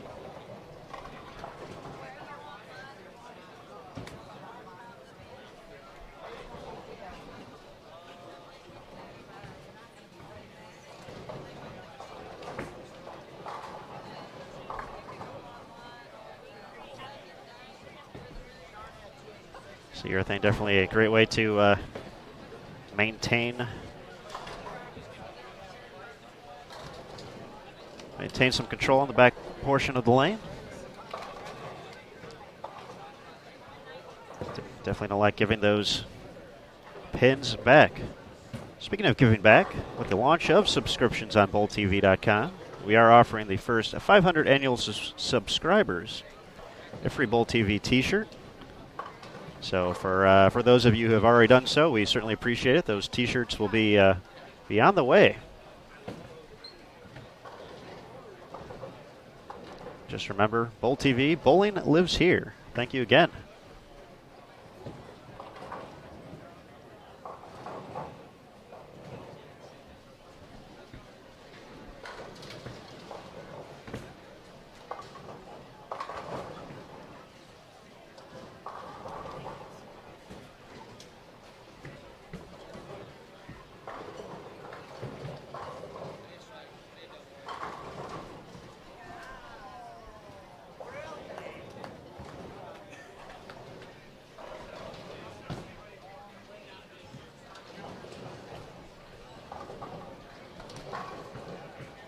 So one of the cool things we quickly noticed here at Smyrna Bowl walking into the center is that, and it's a little, you really can't see it too much from our vantage point here, but I think it's something cool, a great touch from the host center, is that every team that qualified gets a banner up on the top portion of the masking unit.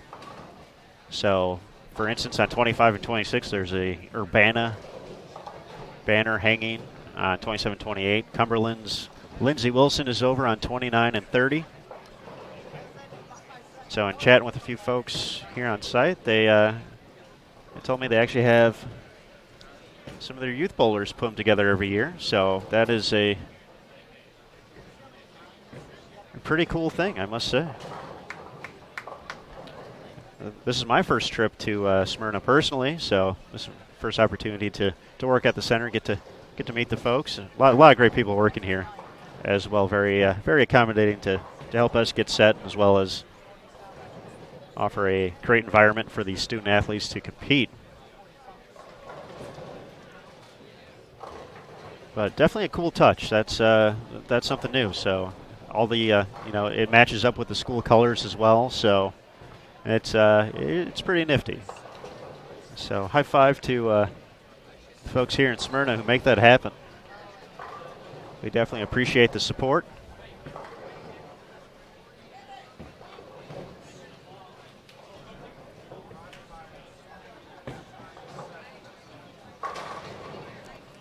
Rodante looking to take care of this 3-6 here to stay clean for Jeff. Staring down the 9-pin now.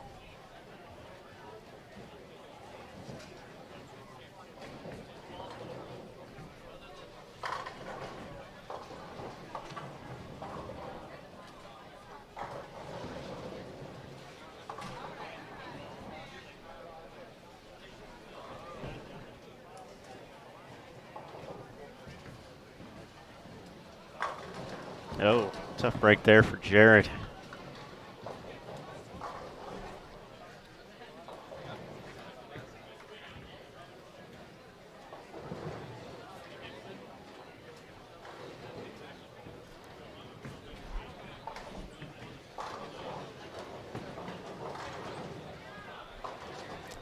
To Melanie's question in the chat about scores, we do have them up through 1 online. We are waiting for those to populate as well here. We do have them on site scrolling.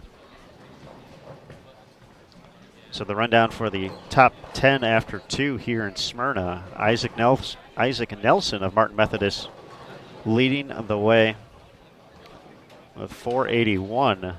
Nathan Stubler of St. Ambrose, 478. And Derek Ayers on our feature pair at 476 and third. We mentioned he's moved up the chain even more, 712 through 3. You can see those scores following the players up on the scoreboard. They're the tiny numbers above the score to the right.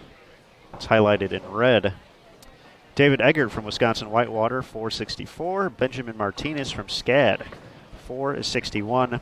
Brandon Mooney from Whitewater, Rodante Moorhead from Life University, and Marcus McLean from Indiana Tech were all tied in 6th place after 2 games at 448.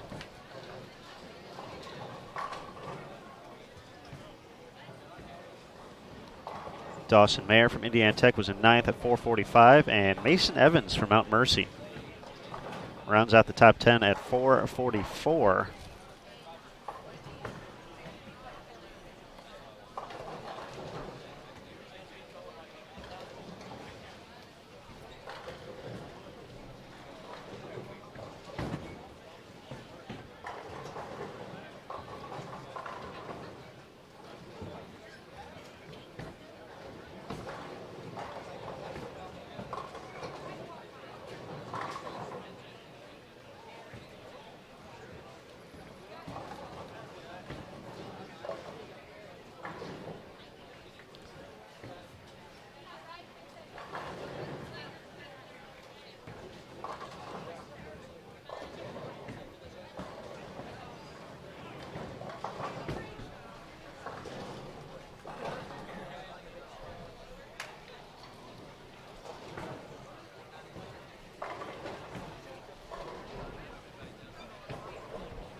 Just a reminder to everyone tuning in, we will be broadcasting the women's qualifying block for the ISC sectionals. That's going to be at 4:30 p.m. Eastern local time. Well, I guess 4:30 p.m. Eastern would not be local time here because that's 3:30 here. So let me scratch that part and we'll start over again. 4:30.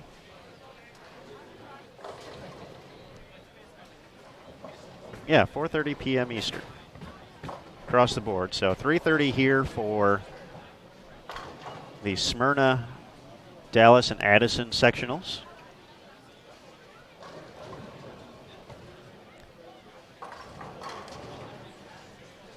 We're all in the Central Time Zone, Stratford, New Jersey is in the Eastern time zone, so that will be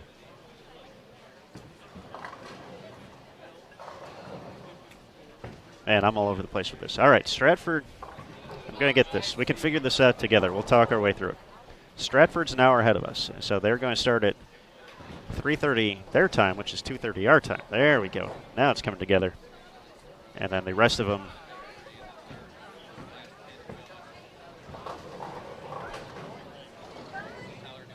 will be an hour behind.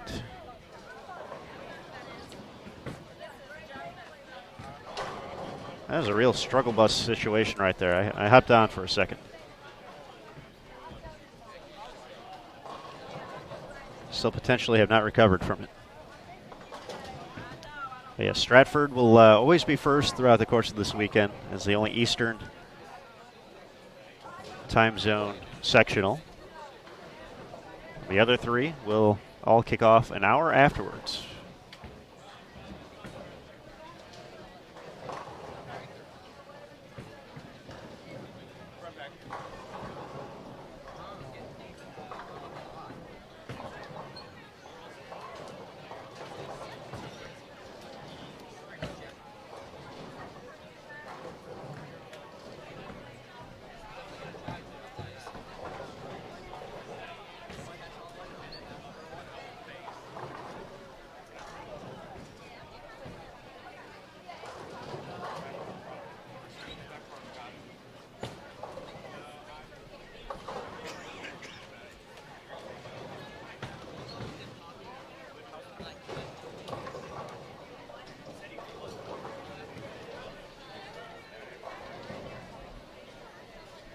Looks like we might be seeing a ball change from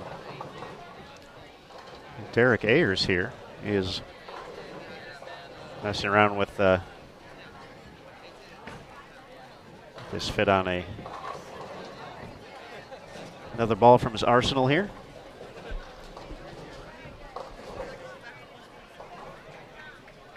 See if he makes the change coming up in frame number 6.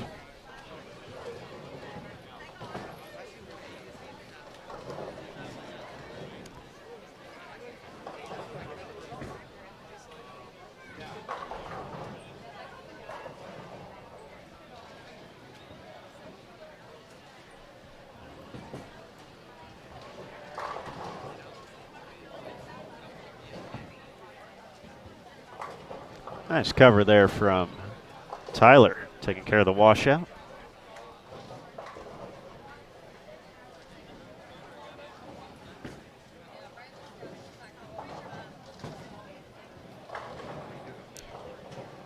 Five out of 6 for Jeff Mann, looking tough here. It's going to look pretty solid, plus 59 heading into this game after 3.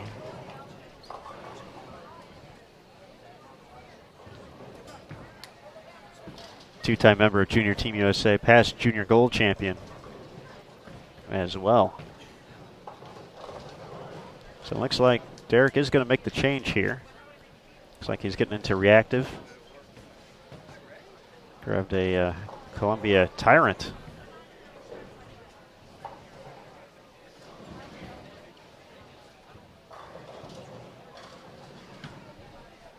So we'll see how the switch works out here.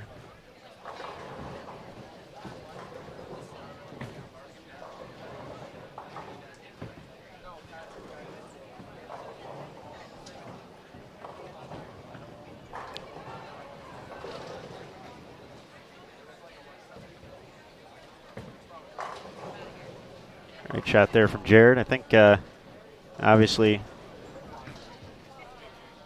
one of the ways folks find success throughout the course of a block like this is seeing what other folks are doing when they're bowling well, and you can apply it to your game. Derek, I'm sure after seeing his line maybe not be the best anymore, so where Jeff was playing, elected to ball up, make the move left. So now we'll just need a small tweak from there. I think he should be good to go the rest of the way out. Covered up the spare, no problem.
Oh, trip that 4-pin out, Tyler.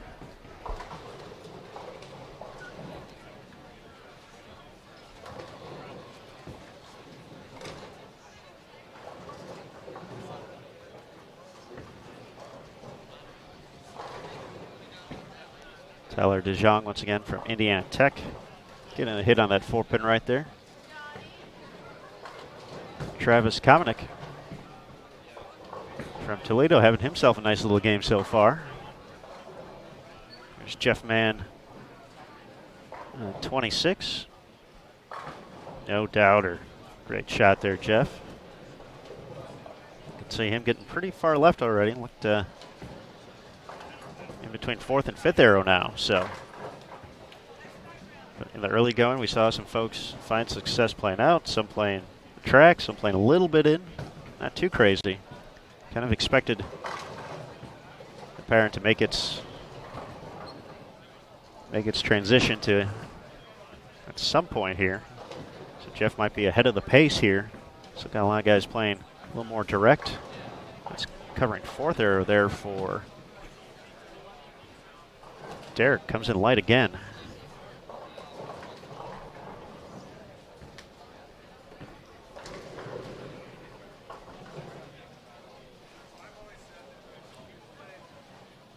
See if Keene can add another one. He's been pretty solid this game so far as well. 5 out of 6. Going to make it 4 in a row.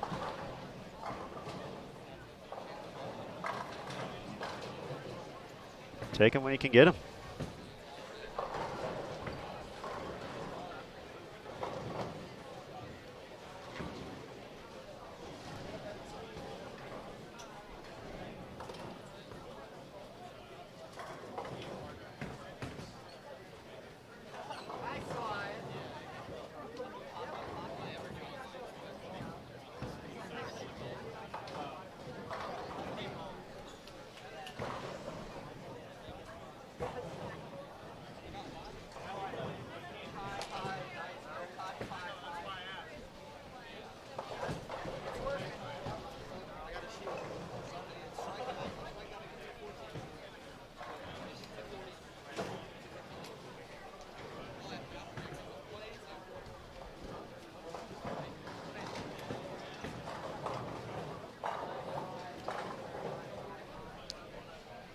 Nice shot there from Logan.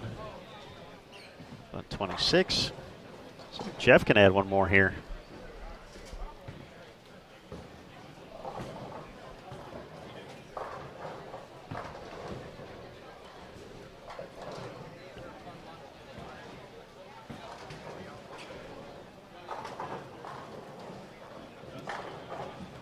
Very nice.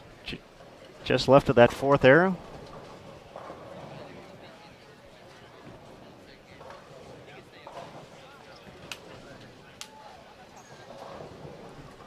Not getting it too far out there.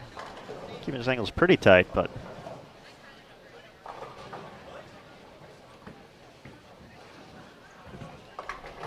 has looked strong so far here.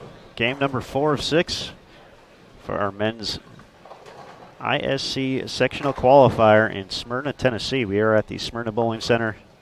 I'm Aaron Smith with USBC Communications. We appreciate everyone joining us for today's competition. That looks like a better shot from Derek. There we go.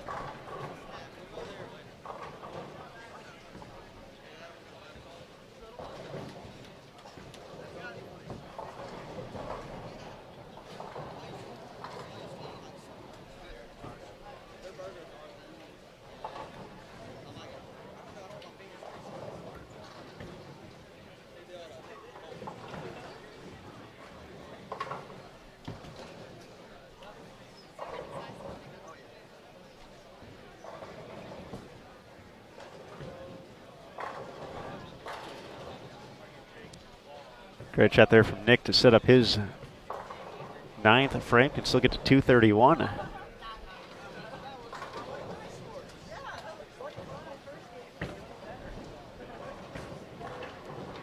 Nick, once again, part of that Martin Methodist team. Talked a little bit about them at the sectional assignment show. And quite the coaching staff. Well represented with Big-time names like Bob Learn Jr. and Amleto Monticelli. It's a great amount of experience to lean on. So it'll be fun to see those kids compete throughout the course of the weekend. We certainly hope you'll be able to join us throughout the course of competition here on Bull TV. If you happen to miss anything, it will be archived as well.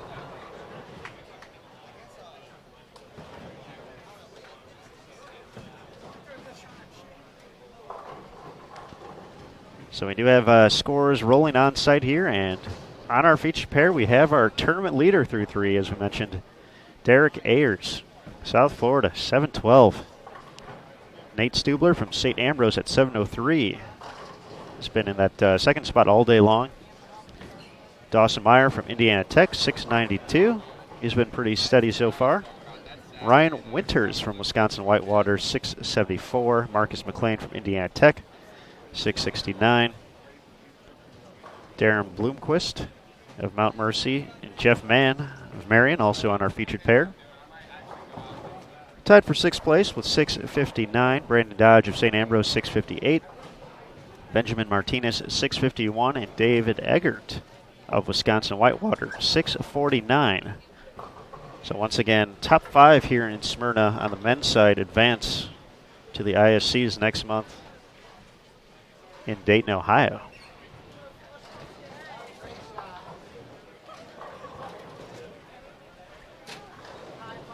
So Jeff was tied for 6th with Darren Bloomquist as the first player's out. But he's looking to change that very quickly here if he can keep it going.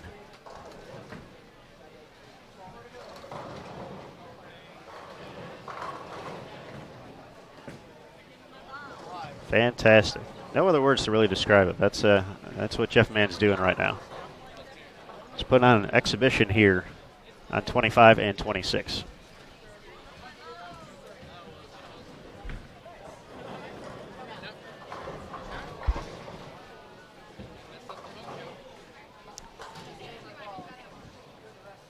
Into frame number 10. Over on 27 and 28. Marco Garcia of Robert Morris, Illinois, finished with 200. Logan Langer from Mount Mercy, 166. Tyler DeJong from Indiana Tech, having himself a nice little game. Gets the on that 10-pin right there, 235. Nice game to Tyler. That'll get him pretty close to even. Travis from Toledo has a chance to get to 265. Andrew Fraley from Youngstown State finishes with 165. Tyler Lilo from South Florida working on a strike. Has 215 out there. Let's see if Travis can get one more. Yes, sir.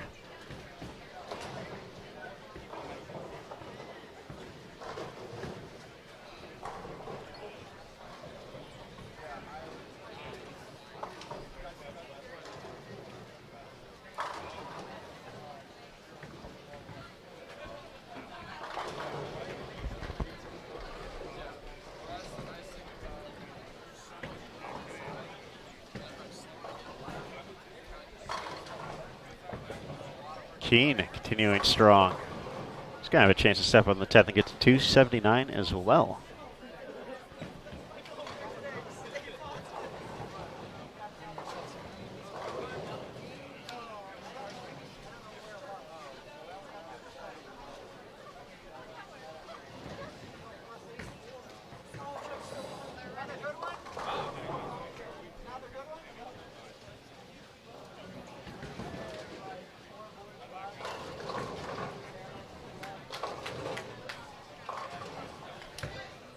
Very nice 262 there for Travis. Great game.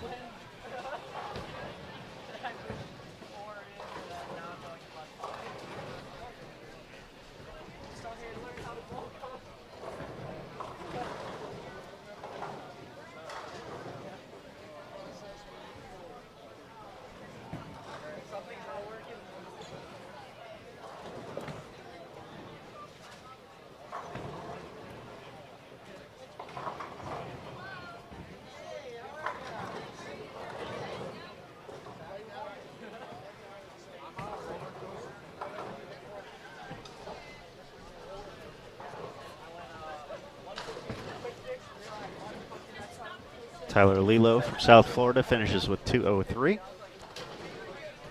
Nick Agnew from Martin Methodist will wrap things up on 28.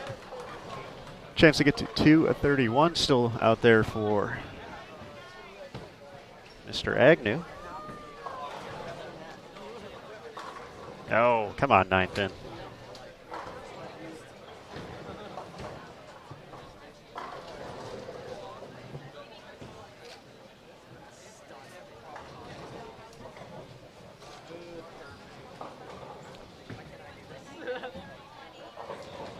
Rodante Moorhead having a nice game representing Life University.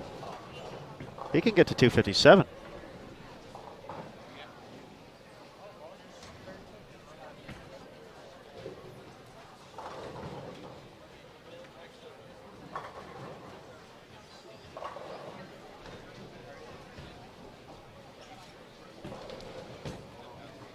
Rodante with one. Can Jeff add another?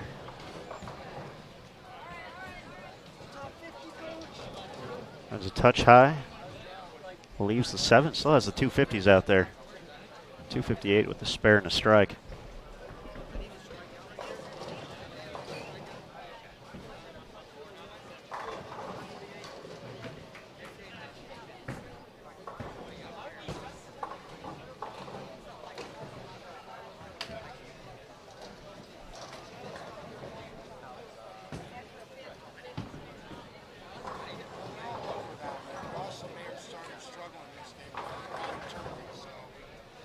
So Rodante probably a little bit further left, but has a little bit lower ball speed than Jeff.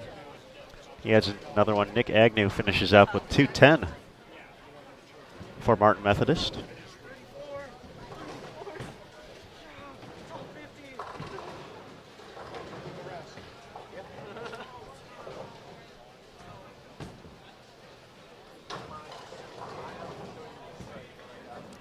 See some frustration there from Jeff. Definitely didn't want to let those pins get away, but 246 will put him at plus 105 now. So he's going to be in pretty solid shape heading into the final 2 games.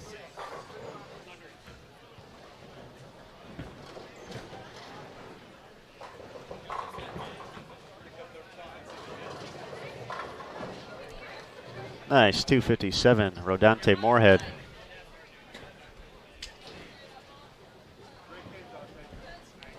Brandon Penley of Lindsey Wilson finished with 213. Logan Goodman of Bethel, 179. Derek can still get to 194 to this game, so it's one of those grand scheme type moments. Looks like he's going to try something else here. Looks like a IQ Tour Nano. This one looks pin up though. He was the first ball he switched to was pin below the ring finger.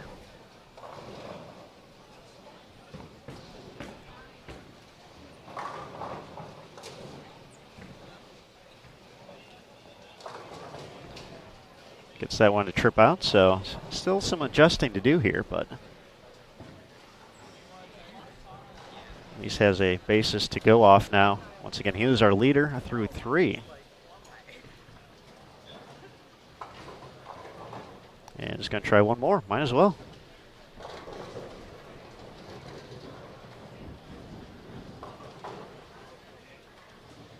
Take advantage of that trip 4 too. Looks like he's going to switch to something a little cleaner here through the fronts. Looks like it has a little cleaner surface to it.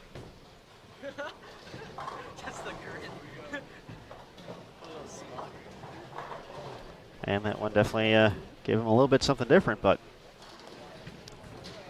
it's a good 190 there for essentially going through 4 different bowling balls, or trying 4 different bowling balls.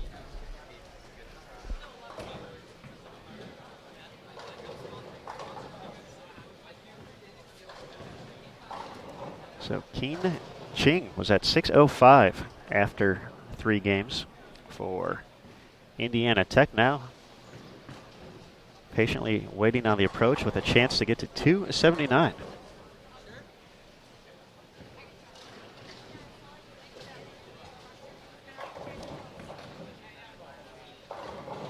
Great shot there from the two-hander to kick it off. So it seems that is the move. From what we're seeing out here is that some folks kind of wavered on whether or not they were going to make the jump in. And it looks like it's time to get there if you're not already there.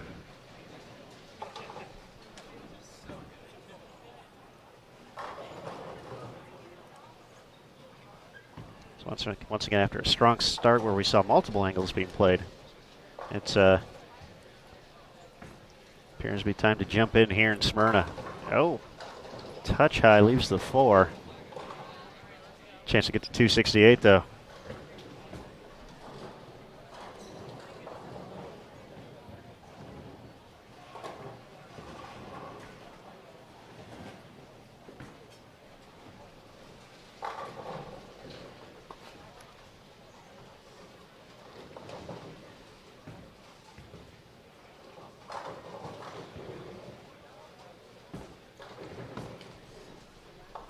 So nice, 268. Keen Ching, he's going to move right into the mix of things at plus 73.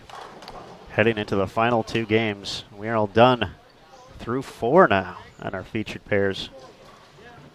Looks like we have a moment before our competitors make their way over here for game 5. But since I'm a nice guy, I will read those off to you. Looks like Jaden Majeski from Adrian College, Colton Baker from Kentucky Wesleyan, Joe Innes from SCAD, Atlanta, Jalen Johnson from Life, Peyton Smith from Emmanuel, Noah Dietrich from Urbana, and Alex Bryce from Mount Mercy will be heading to 25 and 26.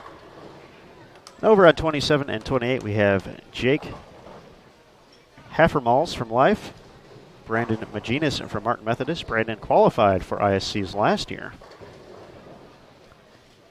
James D. I'm sure James has a full last name, but right now on the schedule it just says James D. from Toledo, so if you know James D., that's who we're talking about. Carson Opela from Purdue, Isaiah Pickle from Rio Grande, Aaron Goad from Marion, and Matthew Charlton from Cumberland University, heading to 27 and 28.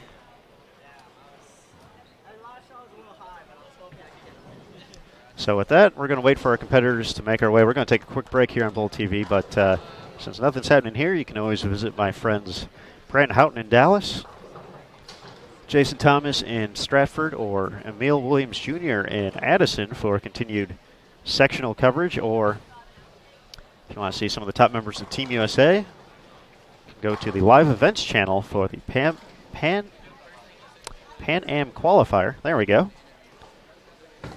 Which is being hosted by Matt Cannizzaro. So much action going on here on Bowl TV. 5 channels live at the moment. And Game 5 coming up next here in Smyrna. Thank you again for tuning in.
As we wait for 25 and 26, please do remember, if you are heading to the Intercollegiate Singles or Team Championships next month, we're going to find those out this weekend. Make sure to visit mybowlingvacation.com for all your hotel needs.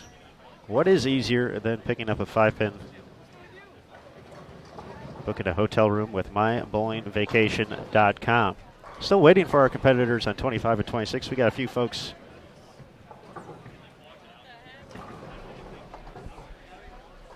who are now making their way over. So we patiently wait for them to start. 27-28, well into it. So let's do our every game meet the players. Carson Opella from Purdue, taking care of the single pin over on lane 27. We're going to have Jake Heffermals from Life University. Oh, 8-pin. Just getting ready to see, striking from the left side, excuse me, but that tricky 8-pin is standing up for Jake. Isaiah Pickle. Going to be up next from Rio Grande.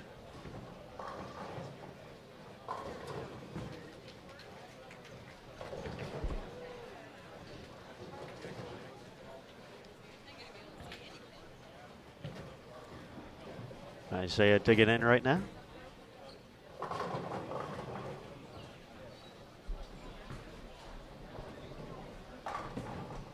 Still playing him pretty direct. He's going to have some trouble there. We'll only leave the 3-pin, however. Jake, no problem on the 8-pin.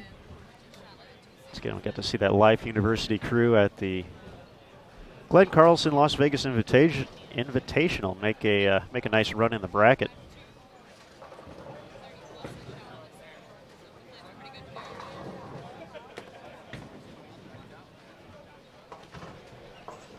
Making it to the semifinals before dropping out. It's an exciting bunch. Got to see a few of their players throughout the course of the day already. Aaron Goad from Marion going to step up on 27. Then is Brandon Genus. Early 3-bagger.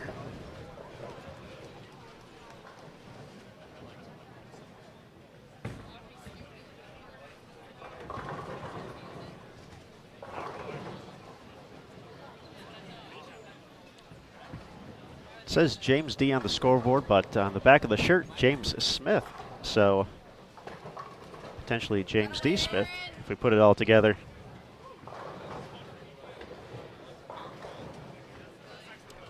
James from Toledo.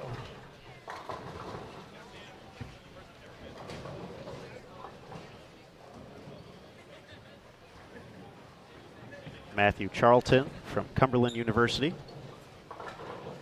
Going to be up on 27.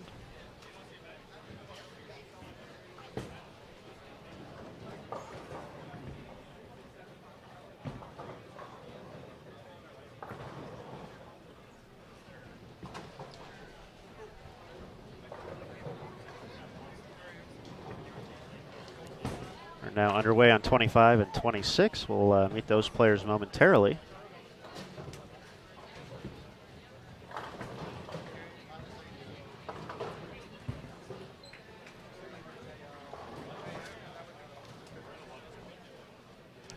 Peyton Smith from Emmanuel College stepping up on 26.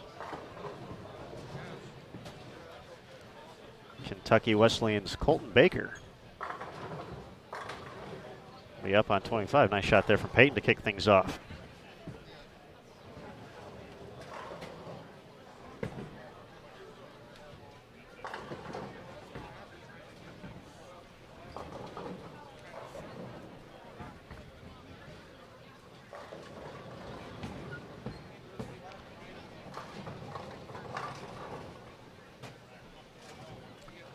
This will be Noah Dietrich Up on 26, Noah from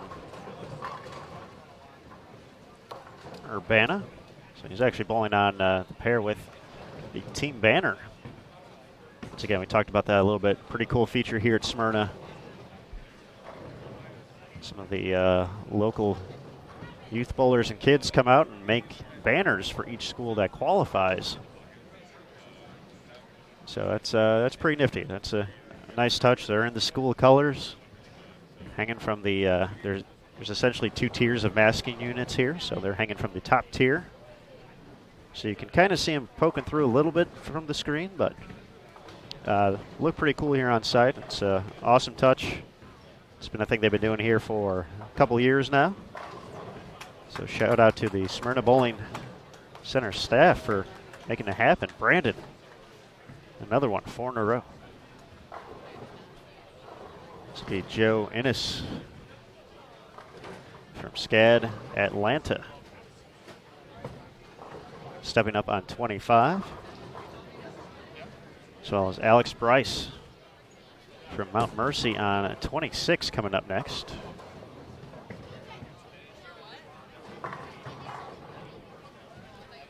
Joe gets that 4-pin out of there. I think Joe is winning the best pants category of the day so far. Bringing some extra excitement here. Works well with the jersey as well, so nicely done, Joe.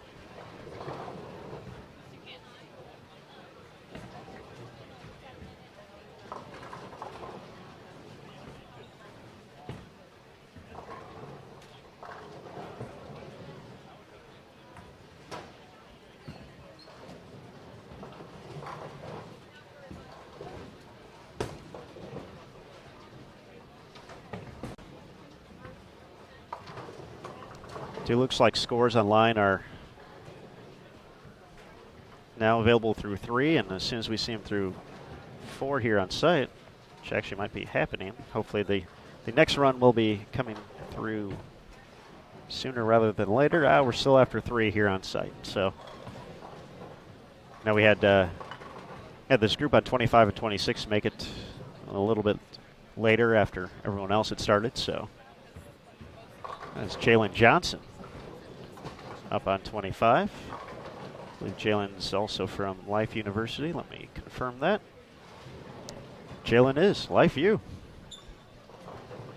Well represented here on Bowl TV in game number 5 of 6 for our men's final block, or only block, I guess, of singles sectional qualifying for ISCs. Jaden Majeski from Adrian College going to be stepping up on 26 here momentarily.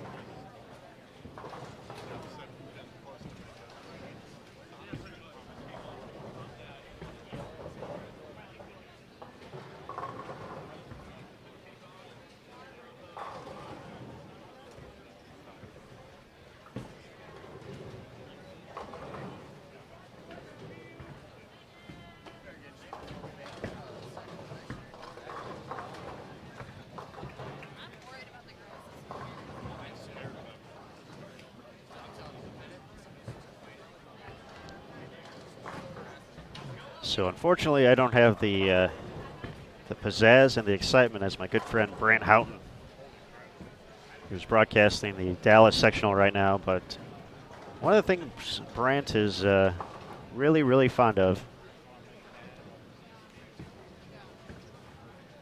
is his new role as the giveaway guru. So you've seen it here on Bowl TV. That if you've been watching since we switched to the new platform, Brant has given away some cool things. So for everyone who's tuning in, we are going to have our first giveaway of the day coming up in just a moment. You'll see something pop up on the bottom left-hand corner of your screen saying a giveaway will be beginning soon. And that'll be followed by another prompt that Be a light blue box that just says submit entry. So all you have to do is click submit entry and you'll be entered for a chance to win.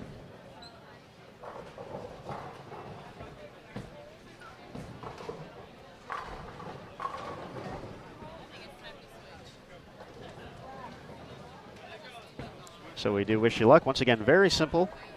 You're already logged in, and we do appreciate everyone who's joining us here this weekend on Bowl TV. So all you'll have to do is click submit entry. You don't have to answer any trivia or anything like that. Don't have to fill in any information. Just click on the button. You will be good to go. So best of luck, everyone.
All right, folks, there we have it.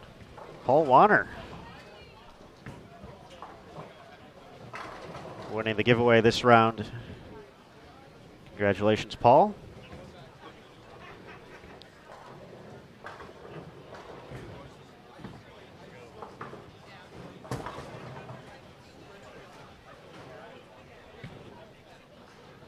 Our marketing team will be in touch with you shortly through good old email variety to make sure you get your USBC Collegiate t-shirt. Congratulations once again, and thank you everyone for participating. I don't think I'm going to need to do anything. I honestly think my impact's probably going to be the way to go. But we'll see. Tactics.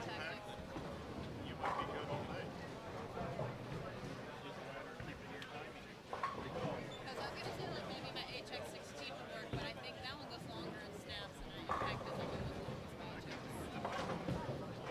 Yeah. We'll try them all.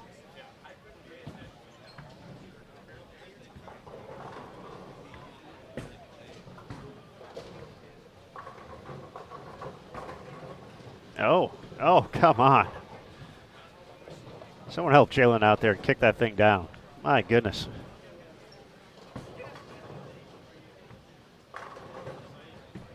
That was just mean right there. Jalen from Life University. Delivering a great shot. Goodness, that was...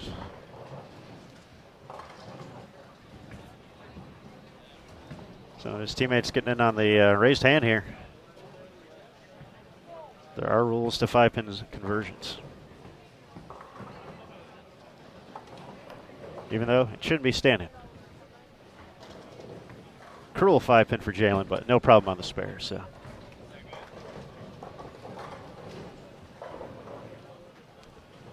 Folks, once again, we will be bringing you the women's 6-game block later today.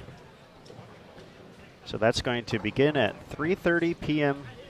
Eastern time out in Stratford.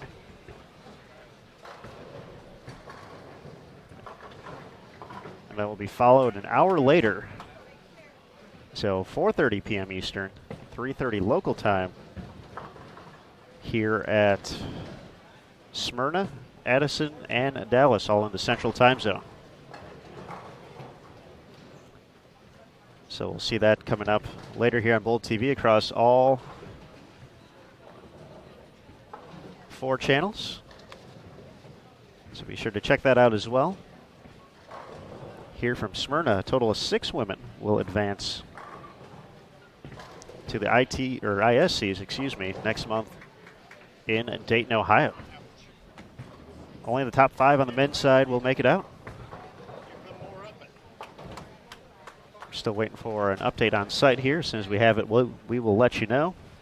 Once again, if you want to check on all the other sectionals, you can do so by either, if you're in the chat, you see the tabs up at the top. The middle one will take you to a link.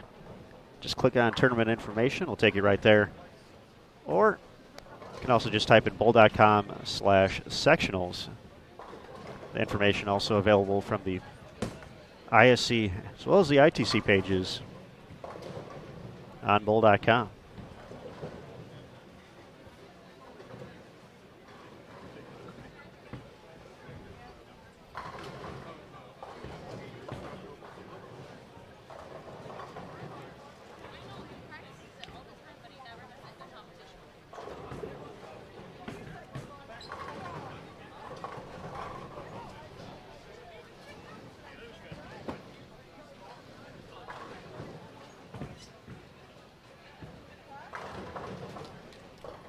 We see one pair to our left. Andrew Heritage from Wisconsin Whitewater. He's plus 90 after 4. Off to a strong start, 4 out of the first 5. Should be right in the mix of things.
All right, looks like we do have results now on site here through 4. So as soon as those scroll back to the top, we'll run those down for you. Looks like Ottawa's Daniel Hall leading the way in Dallas through 4, 970, followed by Ryan Dudley of Iowa Central CC.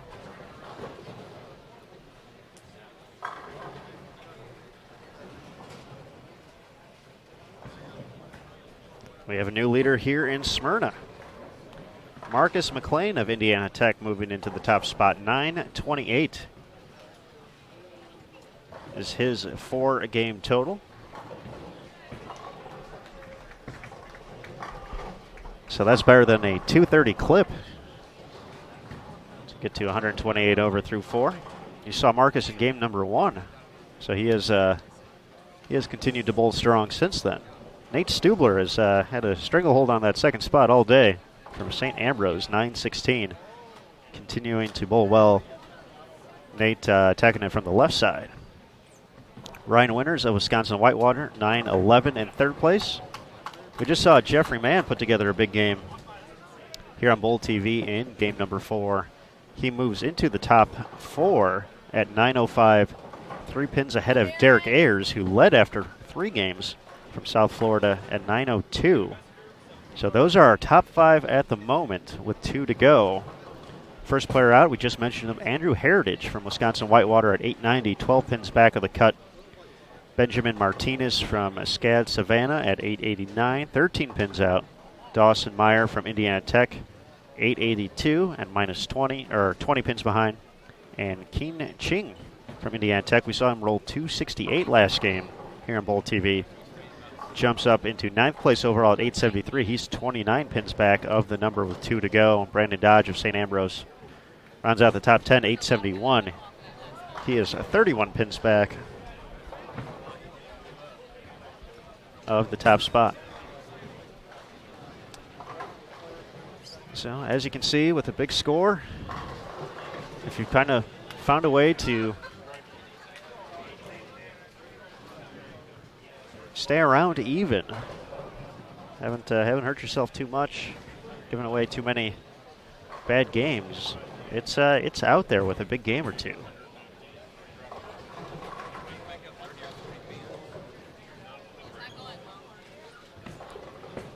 So right now, that instance on our featured pairs is on 27-28. Brandon Genus from Martin Methodist, and once again he qualified for ISCs last year. The left-hander was at 812 through 4, so doesn't hurt himself too bad in the grand scheme of things, and now off to a pretty nice start here through 8 frames. So a big finish can get him into the 250s. That would put him right in the thick of things. Put himself in position for one more big game to make a run.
Brandon adds another one. So his 10th frame, he'll have a shot at it.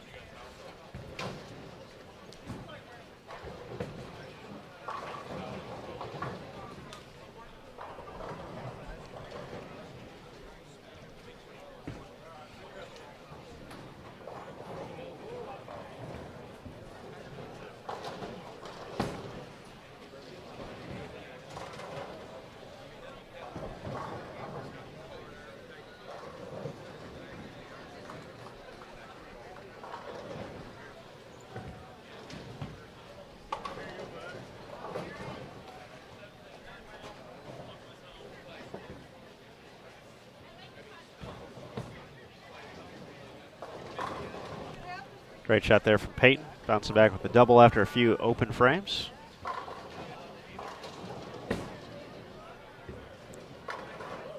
To Makina's question in the chat, I'll keep it pretty to the point. Marion earned enough points throughout the season to qualify, but for the team aspect of sectionals, however, there are deadlines for paperwork and all that stuff to come in.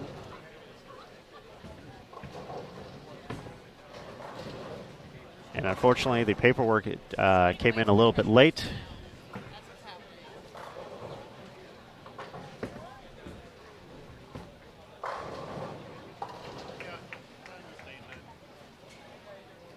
So there are, depending on who you ask, there's probably a few other sides to the story, which is certainly understandable. But based off of the arrival date, that's kind of the story. So the competitors are here attempting to qualify for the singles portion of it. As we mentioned, Jeffrey Mann, a two-time Junior Team USA member, past junior gold champion, currently in position with 2 games left to go. Sitting in 4th place overall.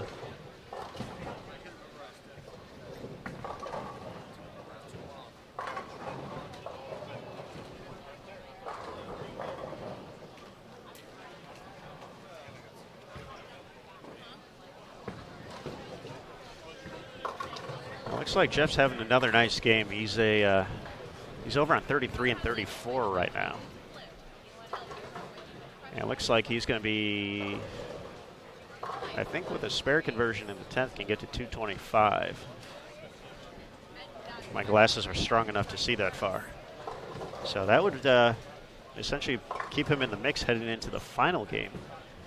But once again, for some folks attempting to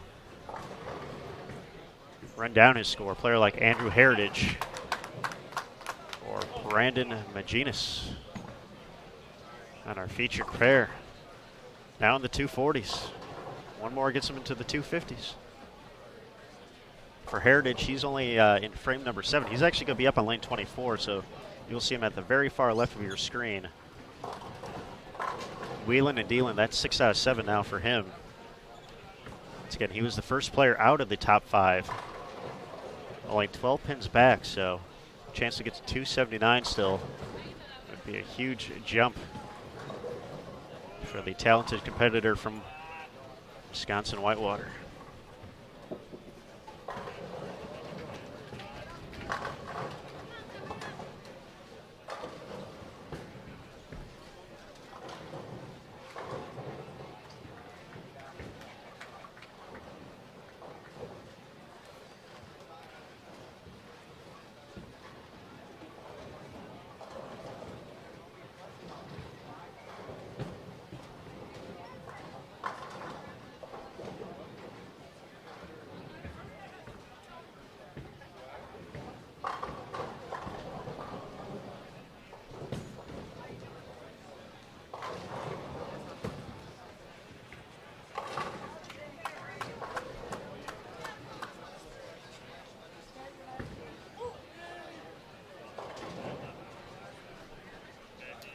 So Jake Heffermalls from Life University finishes with 204. Isaiah Piquel from Rio Grande, 181. Brandon from Martin Methodist, nice 243. So he's gonna need a game, but he has at least put himself in position to need to do that. Aaron Goad from Marion up now. Slow hooking all 10 back. Great shot there from Aaron. He can get to 213 this game. James Smith, some struggles this game.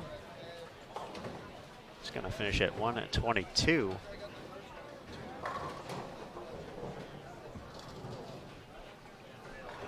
So Carson working on 3 in a row for Purdue.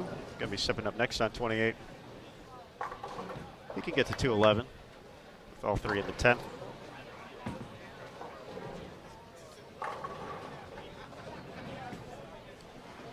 Crosses over, but strikes a strike.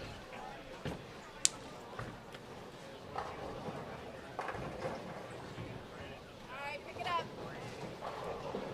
Aaron runs just a tad high there and leaves the 4. He's going to get to 203 with the conversion.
Matthew Charlton from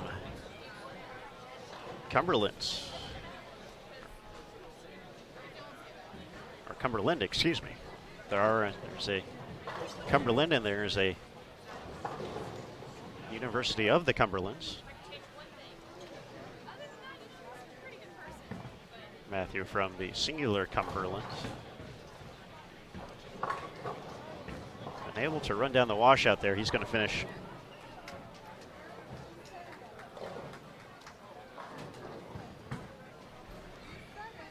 with 166.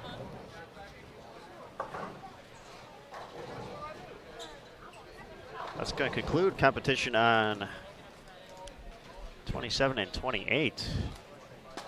Brandon Maginnis with the big 243 from Martin Methodist. Will it be enough to make a return trip to the ISC? He'll need one more big game in the finale. Just getting ready to start frame number 7 on 25 and 26. They did start up a little bit later. Still in game number 5.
Since we have some folks already, excuse me, kind of waiting around here on 27-28, let's get you that rundown. We'll have Juan Aguilar from SCAD Savannah, Gary Roundtree from Weber International, Mason Evans from Mount Mercy, Dakota Solanka from St. Ambrose, Keith Peterson from Robert Morris, Illinois, Chris O'Connell from Florida State, and Ryan Winters from Wisconsin Whitewater. Winters was one of the players in the top 3. Once again, we're taking 5.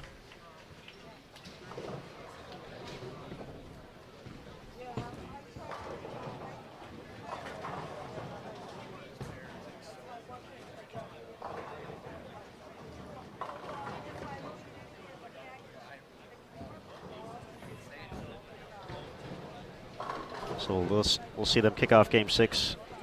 Still got Game 5.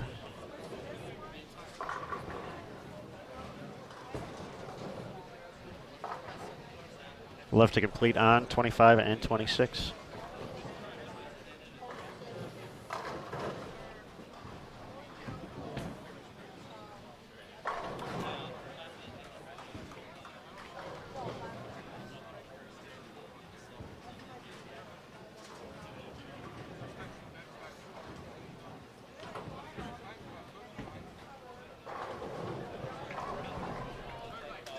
The Intercollegiate Singles Championships will take place in Dayton, Ohio, starting on April 16th. So make sure to tune into BowlTV.com to see the top collegiate singles competitors attempt to make their way to the CBS Sports Network telecast.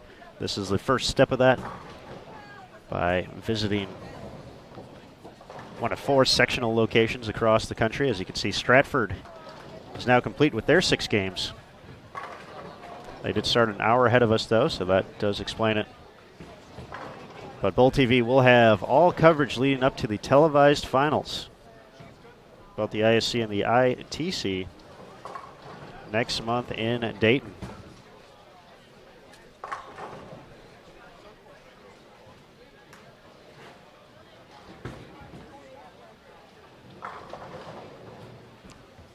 Before we hand it over to the capable hands of our friends at CBS Sports Network for the broadcast finals. It's actually semifinals and finals for the ISC. So top 4 players in both the men's and the women's divisions.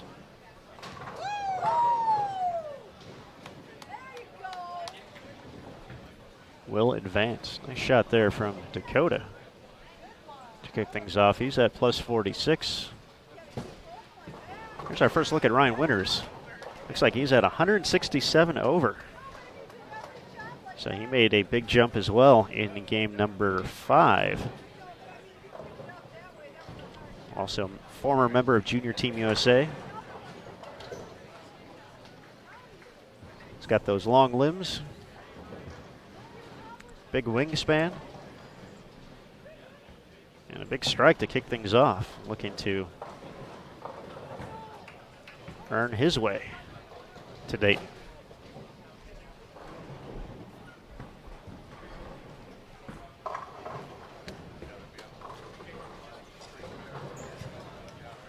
Noah Dietrich from Urbana has put together a few strikes. Looking to make it 5 in a row after 3 early opens from the left side. Runs a little high there, leaves the 2-4-7.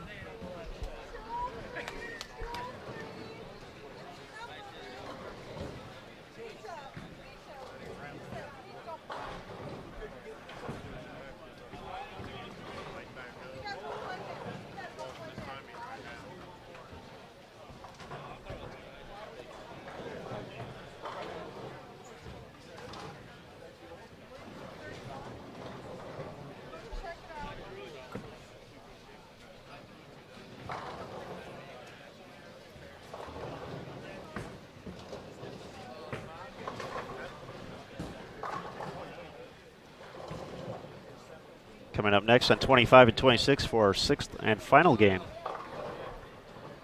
we'll welcome Mitchell Henn of Morehead State, Eric Blessing of Marion, Caleb Baker of Mount Mercy, Chris Somerville of Rio Grande, Israel Pavi of Martin Methodist, Isaac Wright of Kansas State, and John Bouchon from Muskingum. For anyone looking ahead to our Game 6 lineup, still got the end of the 9th and the 10th to go for Game 5, however. Alex Bryce has had himself a nice little game so far. Has been clean. 3-bagger and now a double. Can he add one more for the foundation frame? That one's going to have to hustle, but stays out of trouble, leaving the 1-2.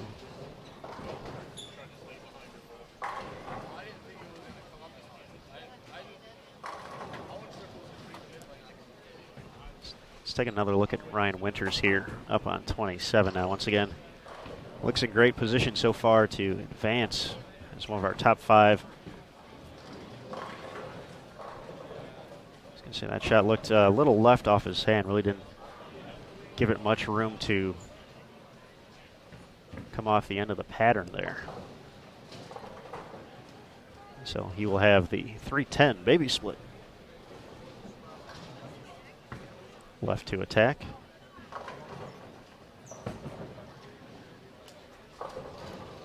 Peyton from Emmanuel gets in the mix, but can't quite get the 10 out. He can max out now at 184. Uh-oh.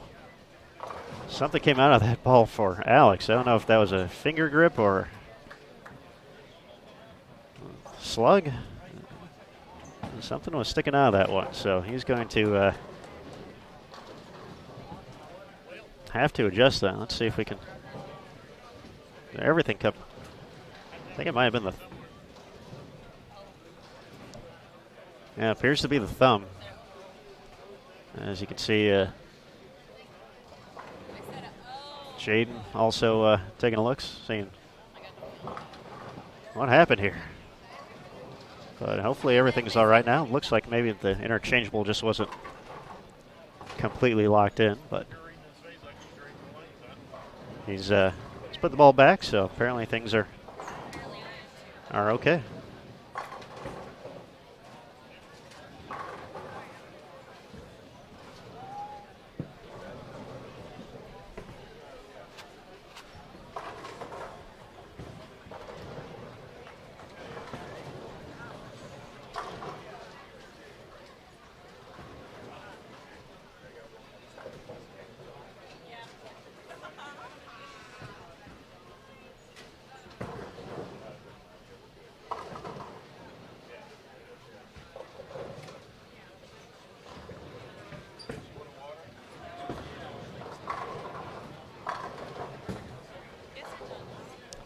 All right, Peyton's going to finish with 184. Jaden with the spare can max out 155. Noah, after the 2-4-7 conversion in the 9th frame, can max out now at 198. Once again, coming from the left side on the far left of your screen. Andrew Heritage got to 214 that game, so after his strong start, he ran into back-to-back opens in the 8th and the 9th. So some of these bigger scores, he still may be looking on the outside, but he'll be right in the mix right now at plus 104. Obviously, we will not have scores with 5 until everyone's done with 5, so that's why we haven't changed the graphic yet. We're still hanging on to Game 5 here on 25 and 26.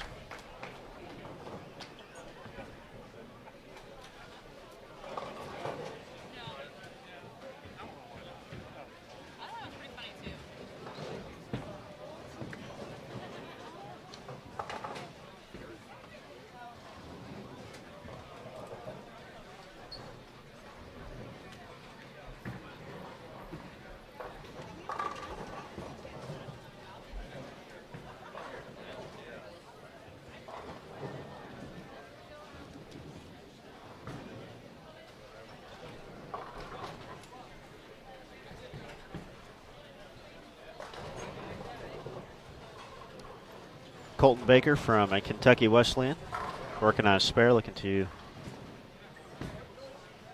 get to 177 for Alex Bryce of Mount Mercy.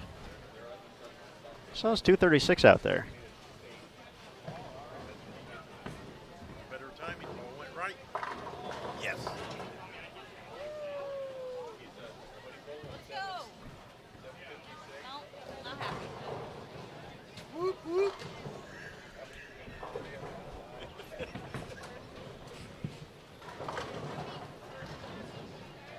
All right, Alex will have the baby split to deal with. Colton with a nice shot to kick off his 10th frame.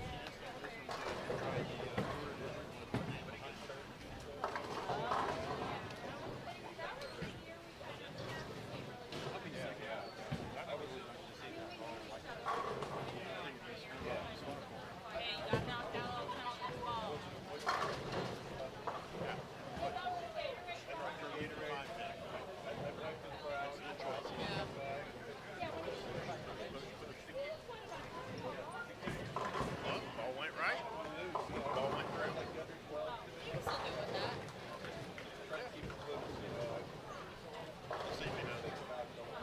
Dakota Solanka from St. Ambrose up on 27 right now.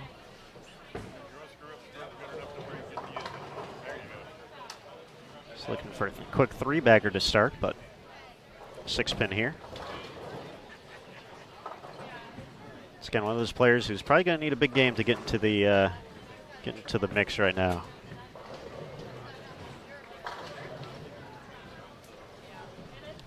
Based off of just kind of what we've seen develop here, I think we still haven't seen scores through 5. As we mentioned, we're still finishing up 5 here. But you're probably going to want to get to about plus 120 or so based off of just our pace we've seen. I mean, there's a lot of folks bowling as well. This is a 52-lane center here in Smyrna, Tennessee. So could be a lot of moving around. Once again, a big game can really kick someone up the standings if they were hanging around there and staying competitive, keeping themselves around even through the first few games.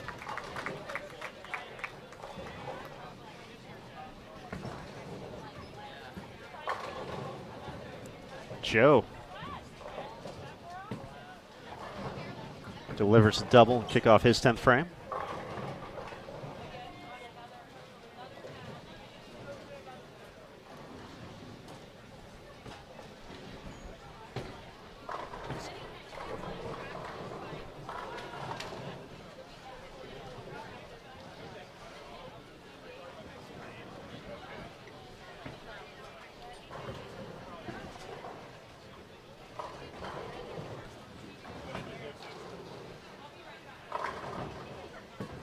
All right, give Joe another one. He can get to 195 with one more. Best dressed man here, finishing strong on Bull TV. Nice shot there from Chris O'Connell from the left side. 3 out of the first 4 from Florida State.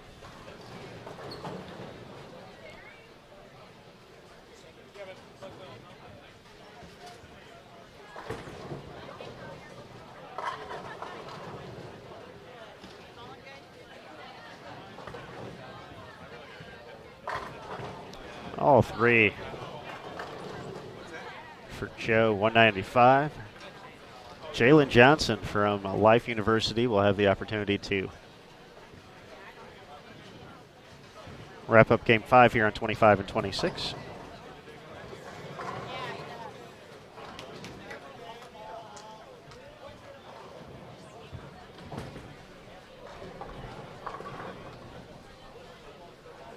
Working on a strike, big backswing. Gets it back from way downtown. Yeah, there we go. It's a preemptive, yeah, but I knew it was going to fall after that 5-pin earlier in the game. There's Ryan Winters once again.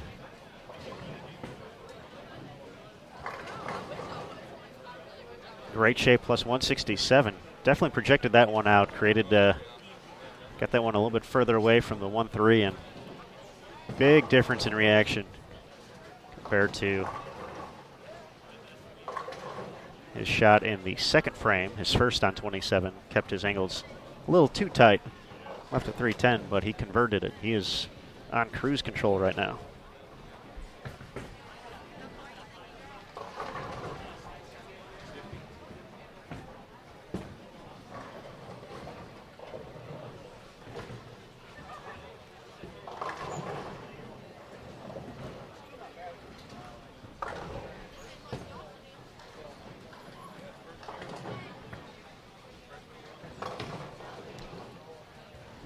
188, the final total for Jalen Johnson of Life University, and that's going to wrap up Game 5 on 25 and 26, so let's waste no time.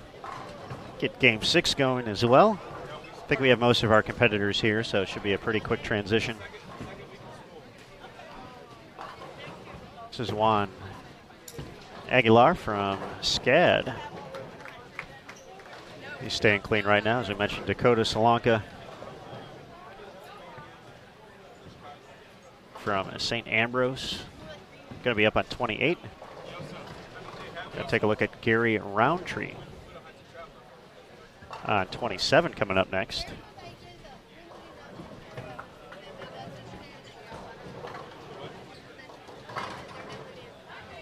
Great shot there from Dakota. Keith Peterson from Robert Morris, Illinois. Look to collect his first double in the 5th frame up next on 28. Here's Gary. He's got to lay off. He's got to go. He's got to trip him.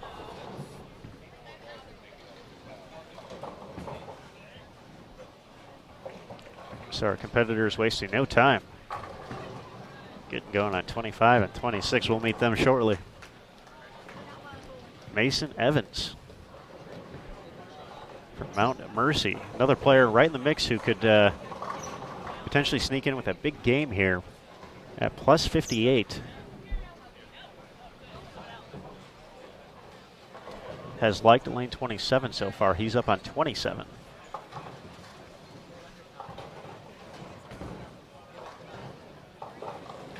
Another mixer. There we go. See the fist pump. Mustangs well represented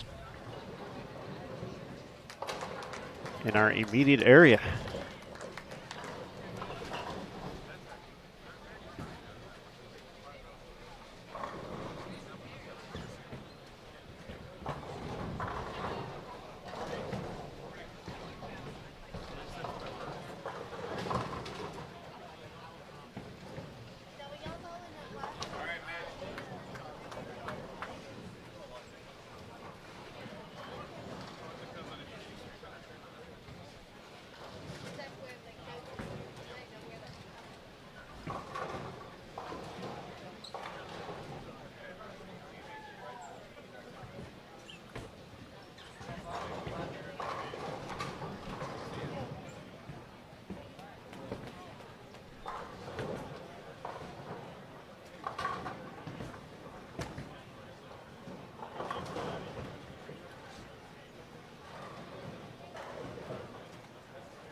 Ryan Winters solidifying what looks to be a spot at the Intercollegiate Singles Championships.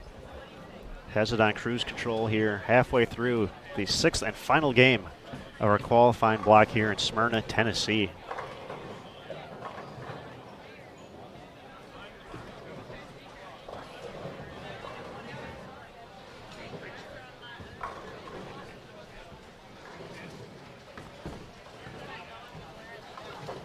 We have 2 players plus on 25 and 26 heading into this final game, so they're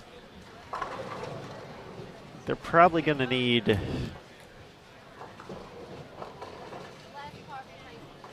almost all of them here this game. Once again, I haven't seen scores through 5. We just finished up, just based off of kind of where we're seeing things progress and kind of where guys are playing. I think you're not even in the conversation if you're not 100 over. And then I really think you need to probably be 120, 130 over. But once again, this is the exciting part with such a quick block. You never know what can happen. 6 games is definitely have its ups and downs, but one big game can really, as we've proven, seen, can put you in a great spot. Those 2 players plus on 25 and 26 are Eric Blessing from Marion and Caleb Baker from Mount Mercy. We're going to see Israel Pavi step up from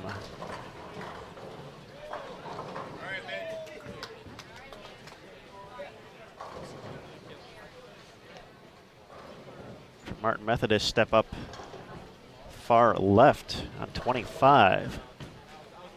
Momentarily, Eric Blessing from Marion, as we mentioned, plus 21.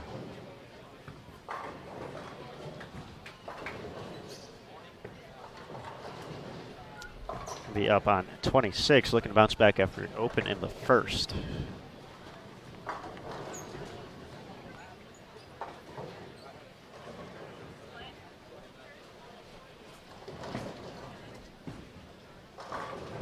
Great shot there from Eric.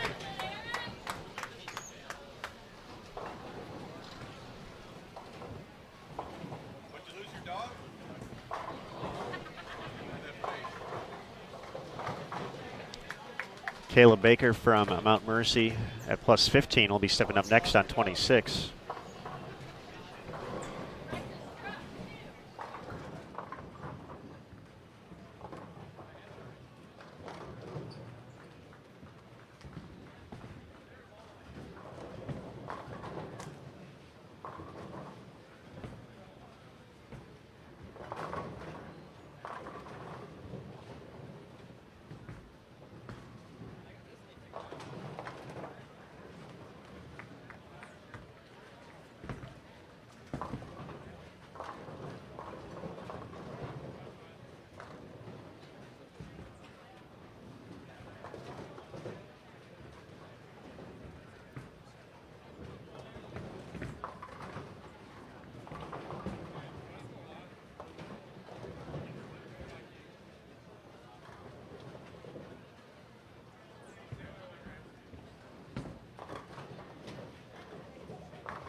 Here's Chris Somerville from Rio Grande. Got the pink kicks working.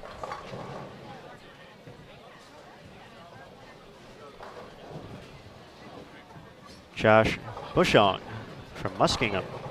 It's up on 25. Nice shot there, Josh.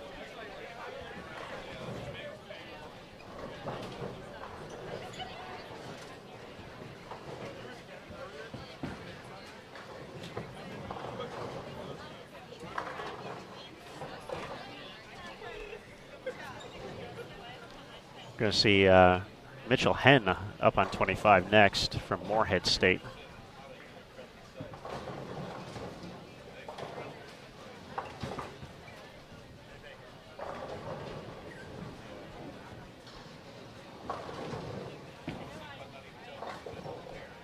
All right, this has been Mason's good lane up on 27. And oh no, that's uncalled for, 7 and 10 pins.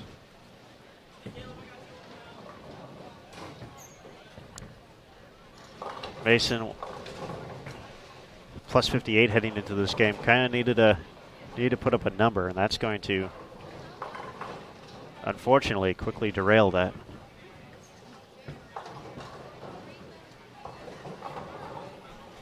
Finally gotten the strike on 28. Comes in a little light behind the head bending.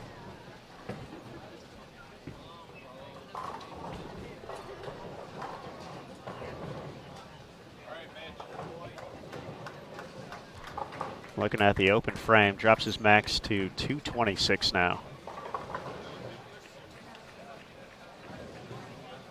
Which will get him to 84 over. Don't think that's going to be enough based off of what we've been seeing.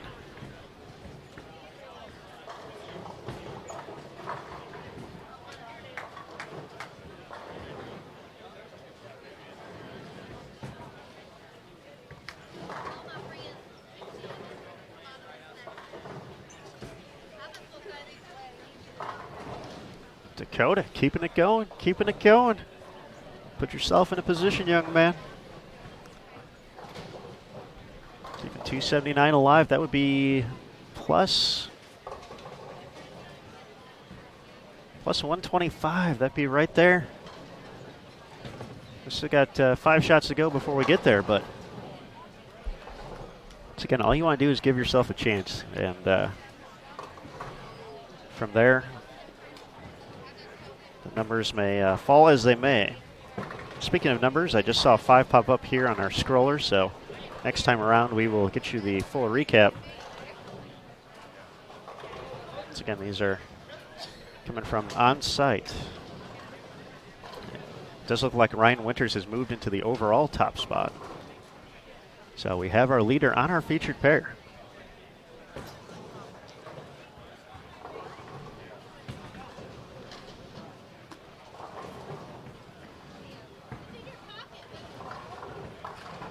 Daniel Hall continues to lead at Dallas. Ryan Dudley in second over there.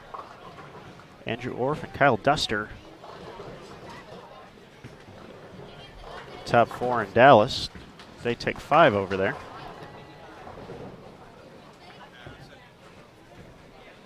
All right. We have secured the photo. Right now, with 1 game left to go, Ryan Winters at plus 167 is your leader here in Smyrna.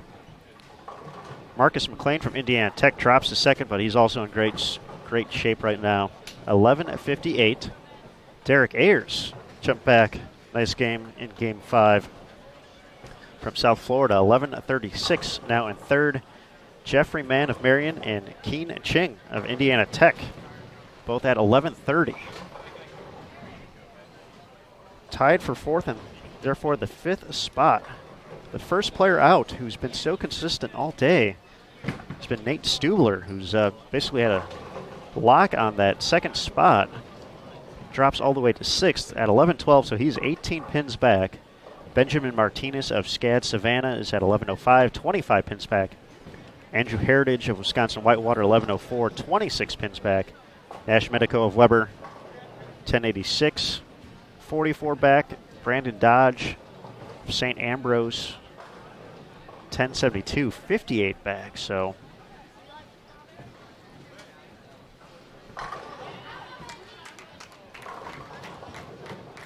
we will have to wait and see. I think we have Benjamin Martinez one paired to our right at the moment. For SCAD, he was out of the cut. He was at 11:05. He was 25 pins back.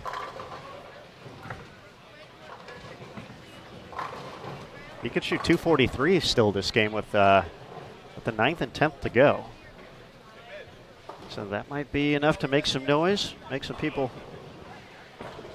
squeeze that last shot. You never know.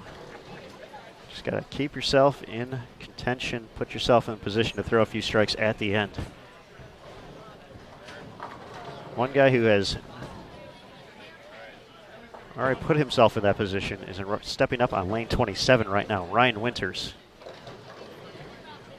Other than the 310 in the 2nd frame, he has been unfazed. That one's going to need to lay off, though. Find some trouble there. Still in great position, though. Gotta be curious how much chatter is going on amongst the competitors. I'm sure the parents here are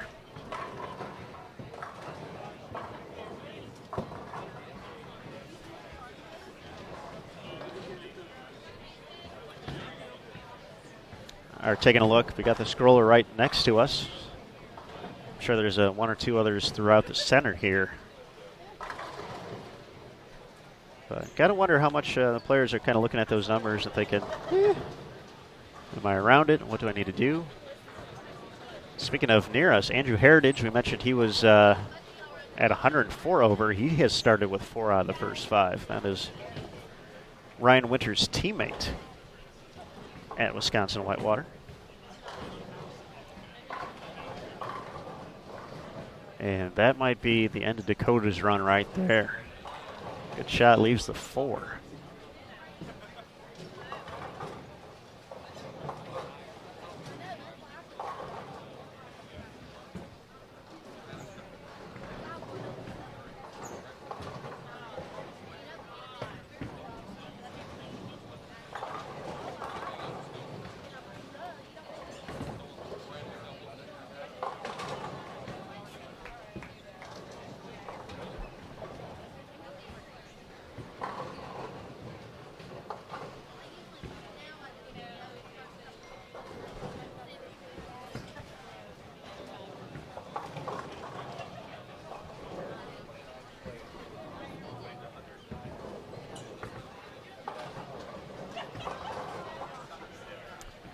So we have Benjamin Martinez now up for his 9th frame over on lane 29, so you'll be able to see Benjamin enter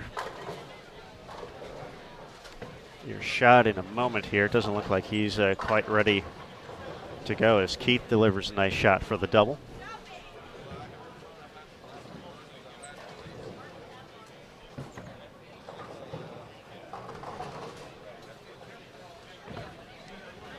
So where is Ben?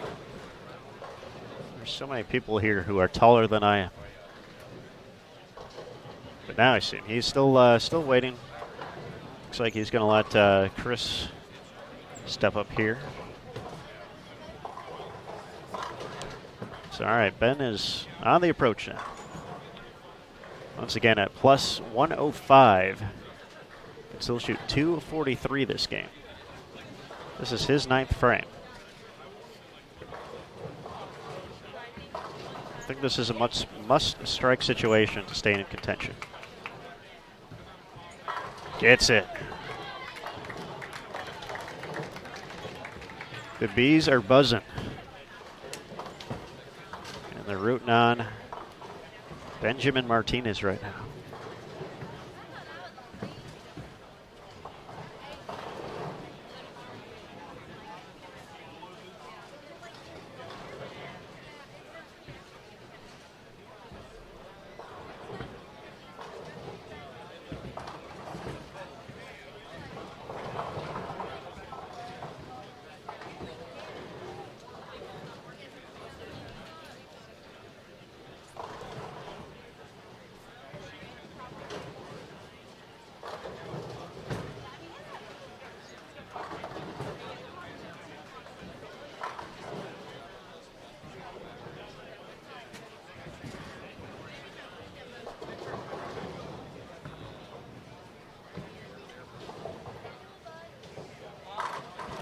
It's a high-quality bowling shot right there, folks.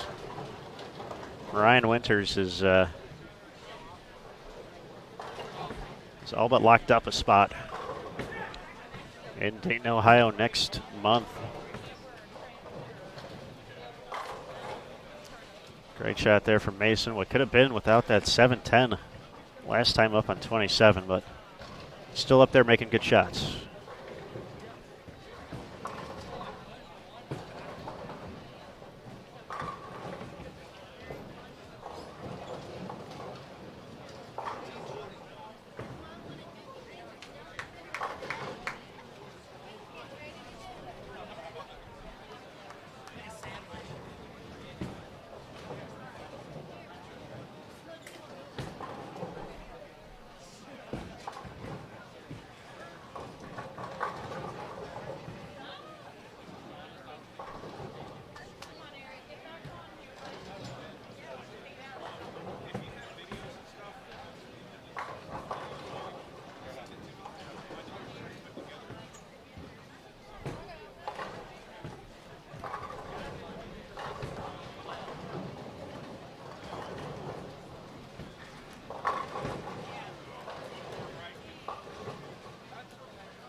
Nice cover there by Eric on the washout.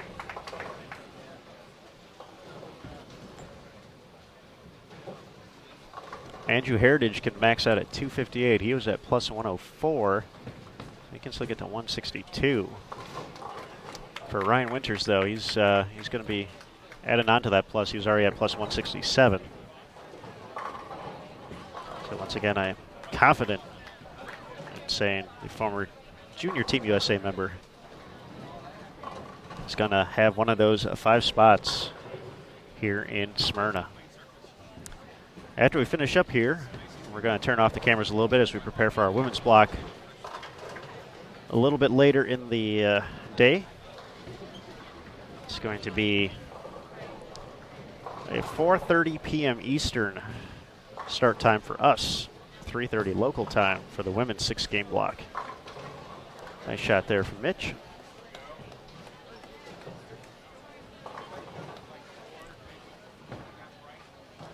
So we'll turn the cameras off since we're not sure how long it's going to take to verify scores. I'm sure it'll be quick. But bowl.com/sectionals will be the place to look those up. We are updated through 5 online. Here for Smyrna.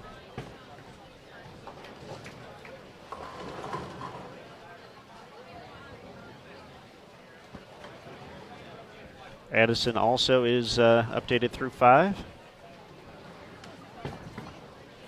Robert Morris, Illinois, with 3 players in the top 9 at the moment.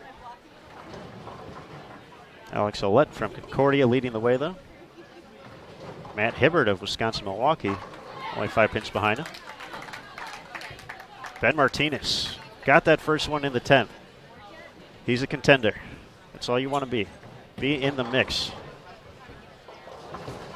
Dallas also through 5 online. Daniel Hall from Ottawa continues to lead. Ryan Dudley, Andrew Orff, Kyle Duster, Morgan Moore, your top 5 over there.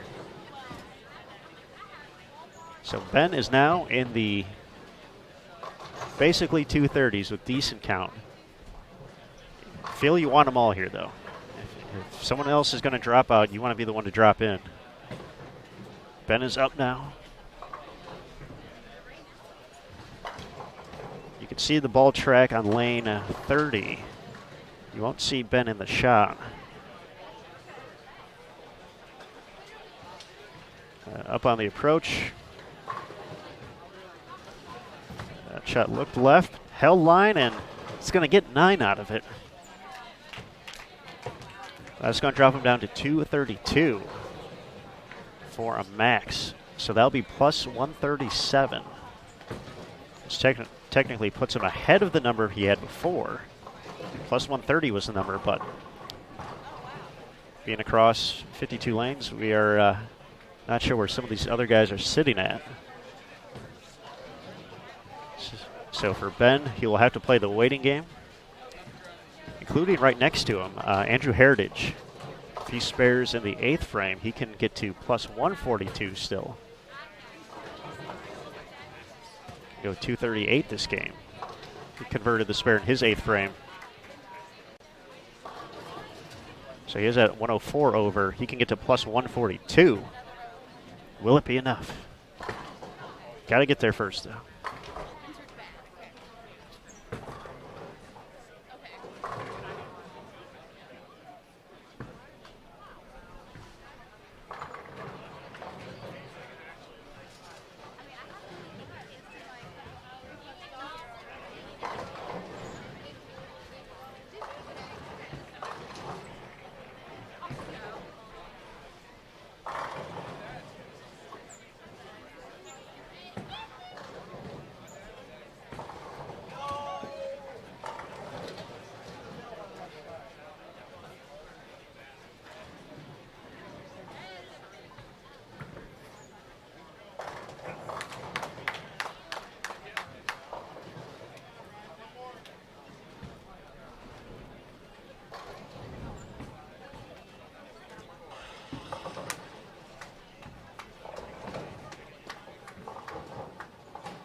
Mason Evans finishes with 215, so he'll get to plus 63. Fortunately, it looks to be a little bit short. Dakota Solanka can still get to 247, which will get him to 93 over. But Ryan Winters from Wisconsin Whitewater, he's in contention to lead this sectional here. Pins flying everywhere, 241. Talented young player representing the Warhawks.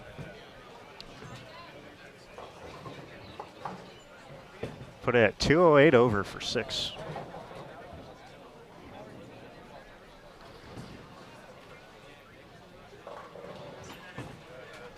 Andrew Heritage, who is a few pairs to our right, is close enough to where we can still see the scoreboard. Struck in his 9th frame, so he can max out at 238. That will get him to 142 over, which would push Benjamin Martinez from SCAD down another spot. Then it would be up to what, Marcus McLean, Derek Ayers, Jeff Mann, and Keen Cheng. With what they did, they were all 130 and better in the over department heading into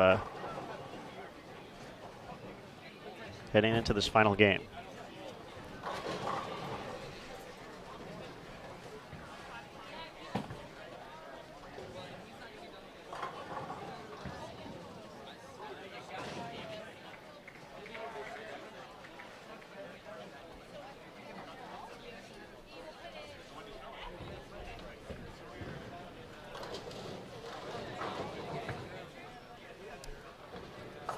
All right.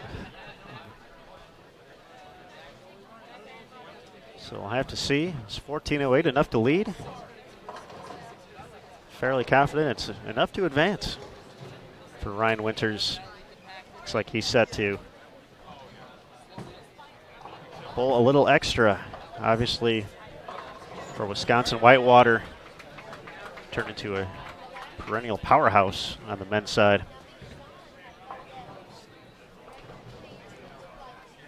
Will they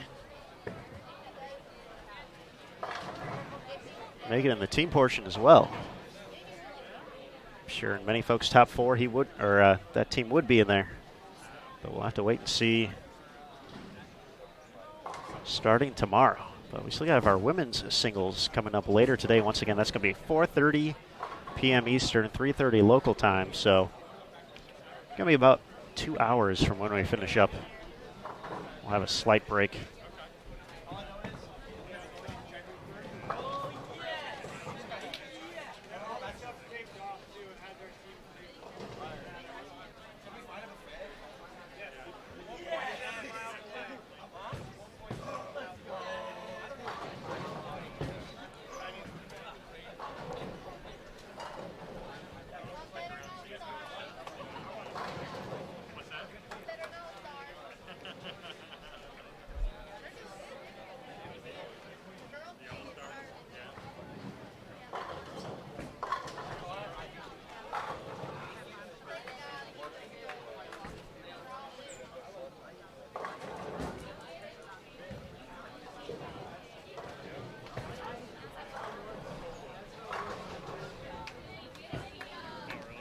So it looks like this this pair probably won't be the last one done. Report for Andrew Heritage. Left a 10-pin his first shot of the 10th frame. You can see it on the on 31 over there, right portion of your screen. So that's going to drop him down to a max of 218, so plus 122 is his max total. Nice shot there from Chris.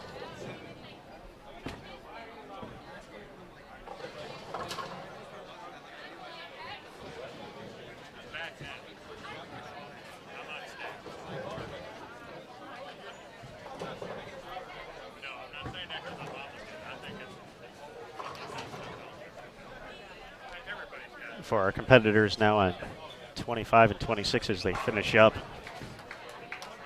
Unfortunately, it looks like none of these competitors are going to be advancing through the singles portion of this event. However, got 6 good games in on tough condition.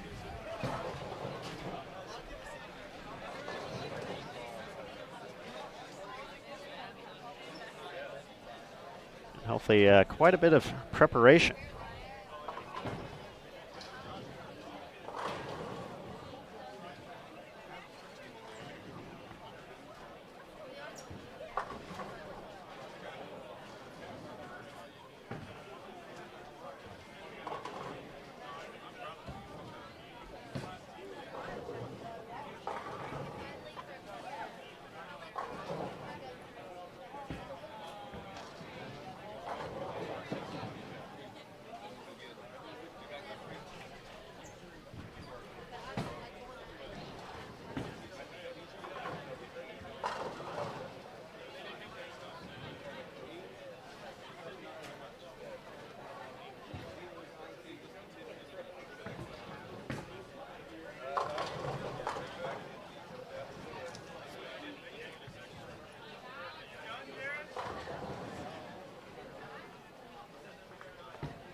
Mitchell Head from Morehead State finishes with 182.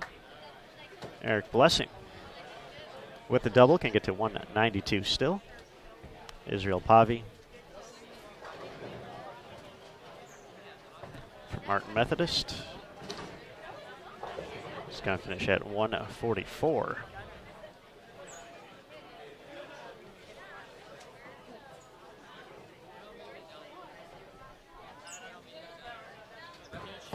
Isaac Wright from Kansas State will be up next on 25. He is working on an open, so he can max out at 157. Eric Blessing finishes with 190.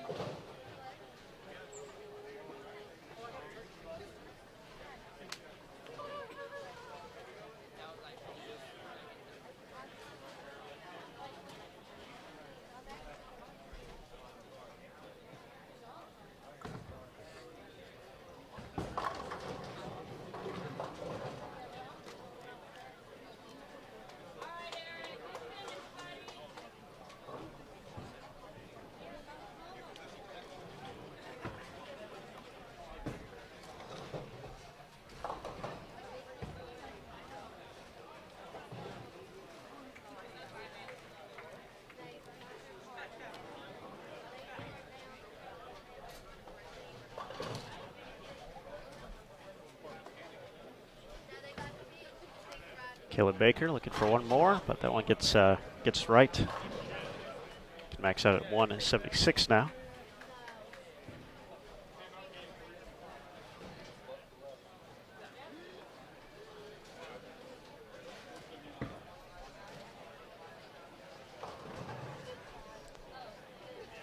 There's a different type of leave right there from Isaac on the fill ball. The good old 2.45.10.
Got our final few shots here from